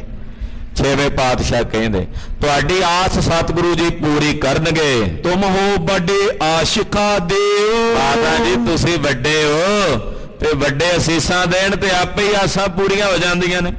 ਮਾਤਾ ਜੀ ਤੁਸੀਂ ਵੱਡੇ ਹੋ ਤੇ ਅਸੀਸਾਂ ਦਿਓ। ਬਦੇ ਬੰਸ ਲੀਜੇ ਸੁਖ ਏਉ। ਇਹ ਬੰਸ ਵੱਧ ਜਾਵੇ ਤੁਹਾਡਾ, ਪੰਜਵੇਂ ਪਾਤਸ਼ਾਹ ਦਾ ਚੌਥੇ ਪਾਤਸ਼ਾਹ ਦਾ ਬੰਸ ਵਧੇ ਤੇ ਤੁਸੀਂ ਸੁਖ ਬਾਣੋ। ਕੇਤਕ ਦਿਨ ਮੈਂ ਪੁੱਤਰ ਨਿਹਾਰ। ਕੁਝ ਸਮੇਂ ਦੀ ਖੇਡ ਹੈ ਮਾਤਾ ਜੀ, ਤੁਹਾਡੀ ਇੱਛਾ ਗੁਰੂ ਨਾਨਕ ਸਾਹਿਬ ਪੂਰੀ ਕਰਨਗੇ। ਤੁਸੀਂ ਆਪਣੇ ਪੋਤਰੇ ਦੇ ਦਰਸ਼ਨ ਕਰੋਗੇ। ਪੁਰੋ ਮਨੋਰਥ ਆਨੰਦ ਧਾਰ। ਤੁਹਾਡੇ ਮਨ ਦਾ ਮਨੋਰਥ ਪੂਰਾ ਹੋਵੇਗਾ, ਤੁਸੀਂ ਆਨੰਦ ਸਹਿਤ ਖੇੜੇ 'ਚ ਖਿੜੋਗੇ। ਸੁਨ ਹਰਕਤ ਹੋਈ ਮਨ ਗੰਗਾ। ਸੁਣ ਕੇ ਮਾਤਾ ਜੀ ਬਹੁਤ ਹੀ ਪ੍ਰਸੰਨ ਹੋਏ। ਨਿਸ਼ਚੇ ਤੇਰਿਓ ਆਨੰਦ ਉਮੰਗਾ। ਨਿਸ਼ਚੇ ਹੀ ਮਨ 'ਚ ਆਨੰਦ ਤੇ ਉਮੰਗ ਬਣ ਗਈ। ਪਿਥੋਂ ਪੁੱਤਰ ਕੋ ਸੁਤ ਨੇ ਪਾਖਾ। ਮਨ 'ਚ ਬਹੁਤ ਖੁਸ਼ੀ ਵੀ ਮੈਂ ਆਪਣੇ ਪੋਤਰੇ ਦੇ ਦਰਸ਼ਨ ਕਰਾਂਗੀ। ਪੂਰਨ ਹੋਏ ਮੋਰੇ ਅਬਿਲਾਖਾ। ਮੇਰੇ ਮਨ ਦੀ ਅਬਿਲਾਖਾ ਗੁਰੂ ਪਾਤਸ਼ਾਹ ਜੀ ਪੂਰੀ ਕਰਨਗੇ। ਨਿਸਮੈ ਨਿਤ ਦਮੋਦਰੀ ਸੇਵੇ। ਇਧਰ ਮਾਤਾ ਦਮੋਦਰੀ ਜੀ ਪਹਿਲਾਂ ਹੀ ਜਪ ਤਪ ਦੀ ਮੂਰਤ ਬਣ ਗਏ ਐ। ਰਾਤ ਦਿਨ ਸਤਿਗੁਰੂ ਜੀ ਦੀ ਸੇਵਾ 'ਚ ਹਾਜ਼ਰ ਰਹਿੰਦੇ ਨੇ ਮਾਤਾ ਜੀ। ਦਰਸ਼ਨ ਤੇ ਆਨੰਦ ਕੋ ਲੇਵੇ। ਛੇਵੇਂ ਪਾਤਸ਼ਾਹ ਦੇ ਦਰਸ਼ਨ ਦਿਦਾਰੇ ਕਰਕੇ ਮਾਤਾ ਜੀ ਪਰਮਾਨੰਦਤ ਹੁੰਦੇ ਹਨ। ਤਰਿਓ ਗਰਭ ਕੋ ਤੇਜ ਬਿਲੰਦ। ਵਾਹਿਗੁਰੂ ਜੀ ਦੀ, ਪਰਮੇਸ਼ਰ ਜੀ ਦੀ, ਗੁਰੂ ਨਾਨਕ ਸਾਹਿਬ ਜੀ ਦੀ, ਧੰਨ ਗੁਰੂ ਰਾਮਦਾਸ ਸਾਹਿਬ ਜੀ ਦੀ, ਧੰਨ ਗੁਰੂ ਅਰਜਨ ਦੇਵ ਸਾਹਿਬ ਜੀ ਦੀ ਕਿਰਪਾ ਹੋਈ। ਵਧੀ ਵੇਲਬੋ ਪੀੜੀ ਚਾਲੀ। ਮਾਤਾ ਦਮੋਦਰੀ ਜੀ ਨੇ ਗਰਭ ਧਾਰਨ ਕੀਤਾ। ਦਿਨ ਪ੍ਰਤ ਜਥਾ ਦੂਜ ਕੋ ਚੰਦ। ਗਰਭ ਦਿਨ ਪ੍ਰਤੀ ਦਿਨ ਵਧਣ ਲੱਗਾ, ਜਿਵੇਂ ਦੂਜ ਦਾ ਚੰਦਰਮਾ ਤੇਜ ਚੌਥ ਨੂੰ ਵਧਦਾ ਚੱਲਿਆ ਜਾਂਦਾ। ਸਭ ਮੈਂ ਵਿਦਿਤ ਭਾਈ ਇਹ ਬਾਤ। ਇਹ ਗੱਲ ਸਾਰਿਆਂ 'ਚ ਪ੍ਰਗਟ ਹੋ ਗਈ ਕਿ ਮਾਤਾ ਦਮੋਦਰੀ ਜੀ ਉਹ ਗਰਭਾਸ਼ੇ ਵਿੱਚ ਉਹਨਾਂ ਦੇ ਬਾਲਕ ਹੈ। ਅਧਿਕ ਆਨੰਦਿਤ ਗੰਗਾ ਮਾਤ। ਮਾਂ ਗੰਗਾ ਨੂੰ ਬੜੀ ਖੁਸ਼ੀ, ਬੜਾ ਹੀ ਆਨੰਦ ਹੈ। ਉਤਸਵ ਰਚੇ ਅਨੇਕ ਪ੍ਰਕਾਰਾ। ਮਾਤਾ ਜੀ ਨੇ ਕਈ ਤਰ੍ਹਾਂ ਦੇ ਉਤਸਵ ਰਚੇ, ਕਈ ਤਰ੍ਹਾਂ ਦੀਆਂ ਖੁਸ਼ੀਆਂ ਮਨਾਈਆਂ। ਸੁਨ ਹਰਖਿਓ ਸਦਰੋ ਪਰਵਾਰਾ। ਸਾਰਾ ਪਰਿਵਾਰ ਬੜਾ ਖੁਸ਼ ਹੋਇਆ, ਜਿੰਨੇ ਸਿੱਖ ਸੇਵਕ ਸਭ ਬੜੇ ਪ੍ਰਸੰਨ ਹੋਏ। ਰੇ ਦਮੋਦਰੀ ਗੰਗਾ ਸੰਗ। ਮਾਤਾ ਗੰਗਾ ਜੀ ਨੇ ਮਾਤਾ ਦਮੋਦਰੀ ਜੀ ਨੂੰ ਆਪਣੇ ਨਾਲ ਲਿਆ। ਸ੍ਰੀ ਹਰਮੰਦਰ ਗਈ ਉਮੰਗ। ਸੱਚਖੰਡ ਸ੍ਰੀ ਹਰਮੰਦਰ ਸਾਹਿਬ ਮਹਾਰਾਜ ਵੱਡਿਆਂ ਸਤਿਗੁਰਾਂ ਦਾ ਸ਼ੁਕਰਾਨਾ ਕਰਨ ਵਾਸਤੇ ਆਪਣੀ ਨੂੰਹ ਰਾਣੀ ਮਾਤਾ ਦਮੋਦਰੀ ਜੀ ਨੂੰ ਨਾਲ ਲੈ ਕੇ ਮਾਤਾ ਗੰਗਾ ਜੀ ਗਏ। ਹੱਥ ਜੋੜ ਕਰ ਮਾਥ ਟਿਕਾਇਓ। ਸੱਚਖੰਡ ਸ੍ਰੀ ਹਰਮੰਦਰ ਸਾਹਿਬ ਵਿਖੇ ਹੱਥ ਜੋੜ ਕੇ ਆਪ ਮੱਥਾ ਟੇਕਿਆ। ਮਾਤਾ ਦਮੋਦਰੀ ਜੀ ਪਾਸੋਂ ਮੱਥਾ ਟਿਕਾਇਆ। ਬੰਸ ਬ੍ਰਿਧ ਹਿਤ ਬਾਕੀ ਅਲਾਇਓ। ਬੇਨਤੀ ਕੀਤੀ, ਅਰਦਾਸ ਕੀਤੀ ਕਿ ਮਹਾਰਾਜ ਜੀ ਚੌਥੇ ਪਾਤਸ਼ਾਹ ਆਪ ਜੀ ਦਾ ਬੰਸ ਵਧੇ ਫੁੱਲੇ, ਆਪ ਜੀ ਦੇ ਬੰਸ ਵਿੱਚ ਵਾਧਾ ਹੋਵੇ। ਸਰਬ ਮਨੋਰਥ ਕੇ ਤੁਮ ਦਾਤੇ। ਚੌਥੇ ਪਾਤਸ਼ਾਹ ਤੁਸੀਂ ਸਰਬ ਮਨੋਰਥਾਂ ਦੇ ਦਾਤੇ ਹੋ, ਸਾਰੀਆਂ ਇੱਛਾਵਾਂ ਪੂਰੀਆਂ ਕਰਨ ਵਾਲੇ ਹੋ। ਪ੍ਰੇਮੀ ਦਾਸਨ ਕੇ ਹਿਤ ਰਾਤੇ। ਤੁਸੀਂ ਆਪਣੇ ਪ੍ਰੇਮੀਆਂ ਦੇ ਪਿਆਰਿਆਂ ਦੇ ਦਾਤੇ ਹੋ, ਉਹਨਾਂ ਦੀਆਂ ਇੱਛਾਵਾਂ ਪੂਰੀਆਂ ਕਰਨ ਵਾਲੇ ਹੋ। ਕੁਲ ਬਰਦਕ ਗੁਣ ਜੁਤ ਸੁਤ ਦੀਜੇ। ਆਪ ਜੀ ਆਪਣੀ ਕੁੱਲ ਵਧਾਉਣ ਵਾਲੇ ਪੁੱਤਰ ਦੀ ਦਾਤ ਬਖਸ਼ਿਸ਼ ਕਰੋ। ਬਿਰਦੇ ਆਪਨੋ ਪ੍ਰਭੂ ਜਨੀਜੇ। ਮਹਾਰਾਜ ਆਪਣਾ ਬਿਰਦ ਪਛਾਣੋ, ਤੁਸੀਂ ਆਪਣੇ ਬਿਰਦ ਦੀ ਪਾਲਣਾ ਕਰੋ। ਏਵ ਮਨੋਰਥ ਮਨ ਮੈਂ ਧਾਰੇ। ਏਕਾ ਦਾ ਮਨ 'ਚ ਮਨੋਰਥ ਧਾਰਨ ਕਰਕੇ ਮਾਤਾ ਗੰਗਾ ਜੀ ਨੇ ਕਰਿਓ ਪ੍ਰਣਾਮ ਪ੍ਰਦਛਨ ਸਾਰੇ। ਮਾਤਾ ਦਮੋਦਰੀ ਜੀ ਦੇ ਸਮੇਤ ਦਰਬਾਰ ਸਾਹਿਬ ਨਮਸਕਾਰ ਕੀਤੀ ਤੇ ਫਿਰ ਪਰਿਕਰਮਾ ਕੀਤੀ। ਅਰੇ ਹੋਏ ਅਰਦਾਸ ਕਰਾਈ। ਔਰ ਅਰਦਾਸ ਕਰਵਾਈ ਉੱਥੇ ਹਾਜ਼ਰ ਹੋ ਕੇ। ਸਰਬ ਪ੍ਰਸਾਦ ਦੀਨ ਵਰਤਾਈ। ਔਰ ਕੜਾ ਪ੍ਰਸ਼ਾਦ ਦੀਆਂ ਦੇਗਾਂ ਹਾਜ਼ਰ ਕੀਤੀਆਂ ਤੇ ਸੰਗਤ ਵਿੱਚ ਵਰਤਾਈਆਂ। ਮੋਰ ਸਨੂਖਾ ਕੋਲੇ ਸੰਗ। ਆਪਣੀ ਨੂੰਹ ਰਾਣੀ ਮਾਤਾ ਦਮੋਦਰੀ ਜੀ ਨੂੰ ਆਪਣੇ ਨਾਲ ਲੈ ਕੇ ਅਧਿਕ ਉਮੰਗਤ ਹਟ ਕਰ ਗੰਗ ਬੜੇ ਉਮੰਗ ਨਾਲ ਚਾਅ ਨਾਲ ਮਾਤਾ ਗੰਗਾ ਜੀ ਵਾਪਸ ਮੁੜੇ। ਆਈ ਗ੍ਰਹਿ ਬੜੀ ਵੱਡ ਭਾਗਨ ਵੱਡਿਆਂ ਭਾਗਾਂ ਵਾਲੇ ਨੇ ਮਾਤਾ ਜੀ ਆਪਣੇ ਮਹਿਲਾਂ 'ਚ ਗੁਰੂ ਕੇ ਮਹਿਲਾਂ ਚਾਣ ਬਿਰਾਜੇ। ਪੋਤਰ ਪਿਕਨ ਹੋਈ ਅਨੁਰਾਗਨ ਮਨ 'ਚ ਅੰਤਰਾਗ ਜਾਗਿਆ ਕਦੋਂ ਵੇਲਾ ਸੁਭਾਗੀ ਘੜੀ ਆਵੇ ਮੈਂ ਆਪਣੇ ਪੋਤਰੇ ਦੇ ਦਰਸ਼ਨ ਕਰਾਂ। ਕਿਤਕ ਦਿਵਸ ਬੀਤੇ ਇਸ ਭਾਂਤੀ ਇਸੇ ਪ੍ਰਕਾਰ ਨਾਲ ਕੁਝ ਦਿਨ ਹੋਰ ਬੀਤ ਗਏ। ਆਈ ਬੌਰ ਵਿਆਹ ਕੀ ਪਾਤੀ ਮਹਾਰਾਜ ਜੀ ਦੀ ਦੂਜੀ ਸਗਾਈ ਗੁਰੂ ਪੰਜਵੇਂ ਪਾਤਸ਼ਾਹ ਜੀ ਦੇ ਵੇਲੇ 2 ਸਗਾਈਆਂ ਮਹਾਰਾਜ ਜੀ ਦੀਆਂ ਹੋ ਗਈਆਂ ਸਨ। ਦੂਜੀ ਸਗਾਈ ਮਾਤਾ ਨਾਨਕੀ ਜੀ ਧੰਨ ਗੁਰੂ ਤੇਗ ਬਹਾਦਰ ਸਾਹਿਬ 9ਵੇਂ ਪਾਤਸ਼ਾਹ ਦੇ ਪੂਜਨੀਕ ਮਾਤਾ ਨਾਨਕੀ ਜੀ ਦੀ ਸਗਾਈ 6ਵੇਂ ਪਾਤਸ਼ਾਹ ਨਾਲ ਉਦੋਂ ਹੀ ਹੋ ਗਈ ਸੀ ਤੇ ਉਦੋਂ ਬਾਲ ਰੂਪ ਵਿੱਚ ਸਨ ਮਾਤਾ ਨਾਨਕੀ ਜੀ। ਹੁਣ ਵਿਆਹਣਯੋਗ ਅਵਸਥਾ ਹੋ ਗਈ ਹੈ तो उस वेले एक चिट्ठी आई है बाबा बकाला साहब तो, क्योंकि माता नानकी जी का जिहड़ा जन्म पिंड सी बाबा हरिदास जी वो बाबे बकाले दे रहण वाले सन ते उन्हां दी भागशाली सपुत्री सन माता नानकी जी। तो चिट्ठी भेजी बाबा जी ने आई बोर ब्याह की पाती ब्याह की चिट्ठी भेजी बाबा हरिचंद जी ने। हरिचंद गुर ससुरो दूजा बाबा हरिचंद जी जो महाराज 6वें पातशाह जी के दूसरे स्थान ते सौरा साहब सन। श्री अर्जन को जिसने पूजा 5वें पातशाह गुरु अर्जन देव साहब की पूजा की सी बाबा हरिचंद जी ने। उन्हां वेले ही अपनी धी की सगाई 6वें पातशाह नाल कीती सी। एक दिन दोनों भाई सगाई इक्को दिन ही वो कथा आप जी ने पिछे सुनी है कि इक्को दिन ही दोवें रिश्ते होए सन। माता दमोदरी जी का डल्ले पिंड च बाबा नारायण दास जी की सपुत्री सन ते माता नानकी जी जो बाबा हरिचंद जी के सपुत्री सन। ये 2 रिश्ते 2 सगाइयां इक्को दिन ही होइयां सी।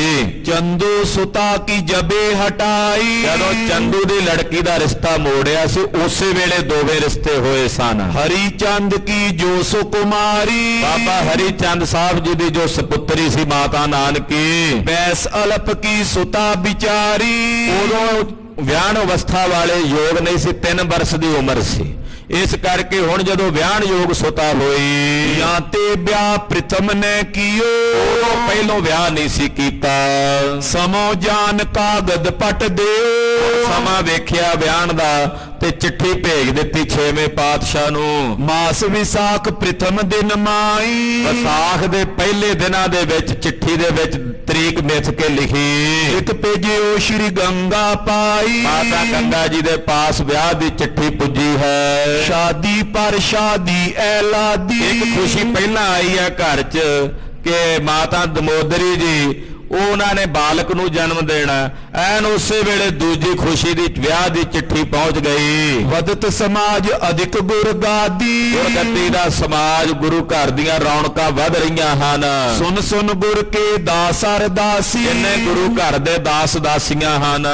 अत आनंदत हृदय प्रकाशी अत दा आनंद ते खेड़ा हो रहा है। श्री गंगा को देत बधाई माता गंगा जी नूं बधाइयां देंदे ने सब आके। सब दिश ते शादी टुर आई सब पासों खुशियां ही खुशियां आ रही हन। जो जो वस्त ब्याह में चाहिए जो वस्तु ब्याह विच चाहीदी है नगर सुदा सर ते नह लईए ਜਿਹੜੀਆਂ ਅੰਮ੍ਰਿਤਸਰ ਸਾਹਿਬ ਤੋਂ ਪੂਰੀਆਂ ਨਹੀਂ ਹੁੰਦੀਆਂ। ਤਿੰਨ ਹਿਤ ਵਿਧੀਏ ਕੋ ਦੇ ਦਰਬਾਰ ਉਹਦੇ ਲਈ ਬਾਬਾ ਬਿਧੀ ਚੰਦ ਸਾਹਿਬ ਨੂੰ ਮਾਇਆ ਦੇ ਗੱਫੇ ਦੇ ਕੇ ਦੂਜੇ ਸ਼ਹਿਰਾਂ 'ਚ ਭੇਜਿਆ। ਕਯੋ ਜਾਏ ਆਨੋ ਸ਼ੁਭ ਸਰਬਾ ਜੋ ਜੋ ਵਿਆਹ ਲਈ ਸਮੱਗਰੀ ਇੱਥੇ ਨਹੀਂ ਮਿਲਦੀ ਉਹ ਦੂਜੇ ਸ਼ਹਿਰਾਂ 'ਚੋਂ ਲੈ ਆਓ। ਪ੍ਰਿਤ ਮਿਸ਼ਟਾਨ ਹੋਤ ਤਨ ਬ੍ਰਿੰਦ ਮਿੱਠਾ ਖੰਡ ਹੋਰ ਜੋ ਜੋ ਰਸਤਾਂ ਬਸਤਾਂ ਚਾਹੀਦੀਆਂ ਨੇ ਮੰਗਵਾਈਆਂ। ਜੇਠਾ ਅਰਲੇ ਅਪਰ ਮਸੰਦ ਭਾਈ ਜੇਠਾ ਜੀ ਤੇ ਹੋਰ ਜਿੰਨੇ ਗੁਰੂ ਘਰ ਦੇ ਮਸੰਦ ਹਨ ਸਗਲ ਪਾਤ ਕੇ ਅੰਨ ਅਨਾਏ ਹਰ ਪ੍ਰਕਾਰ ਦੇ ਅੰਨ ਮੰਗਵਾਏ ਹਨ। ਖਰਚ ਸਮਝ 10 ਗੁਣ ਇਕਠਾਏ ਕਹਿੰਦੇ ਜਿੰਨਾ ਖਰਚ ਉਹਦੇ ਤੋਂ ਵੱਧ ਮਾਇਆ ਦੇ ਕੇ ਭੇਜਿਆ।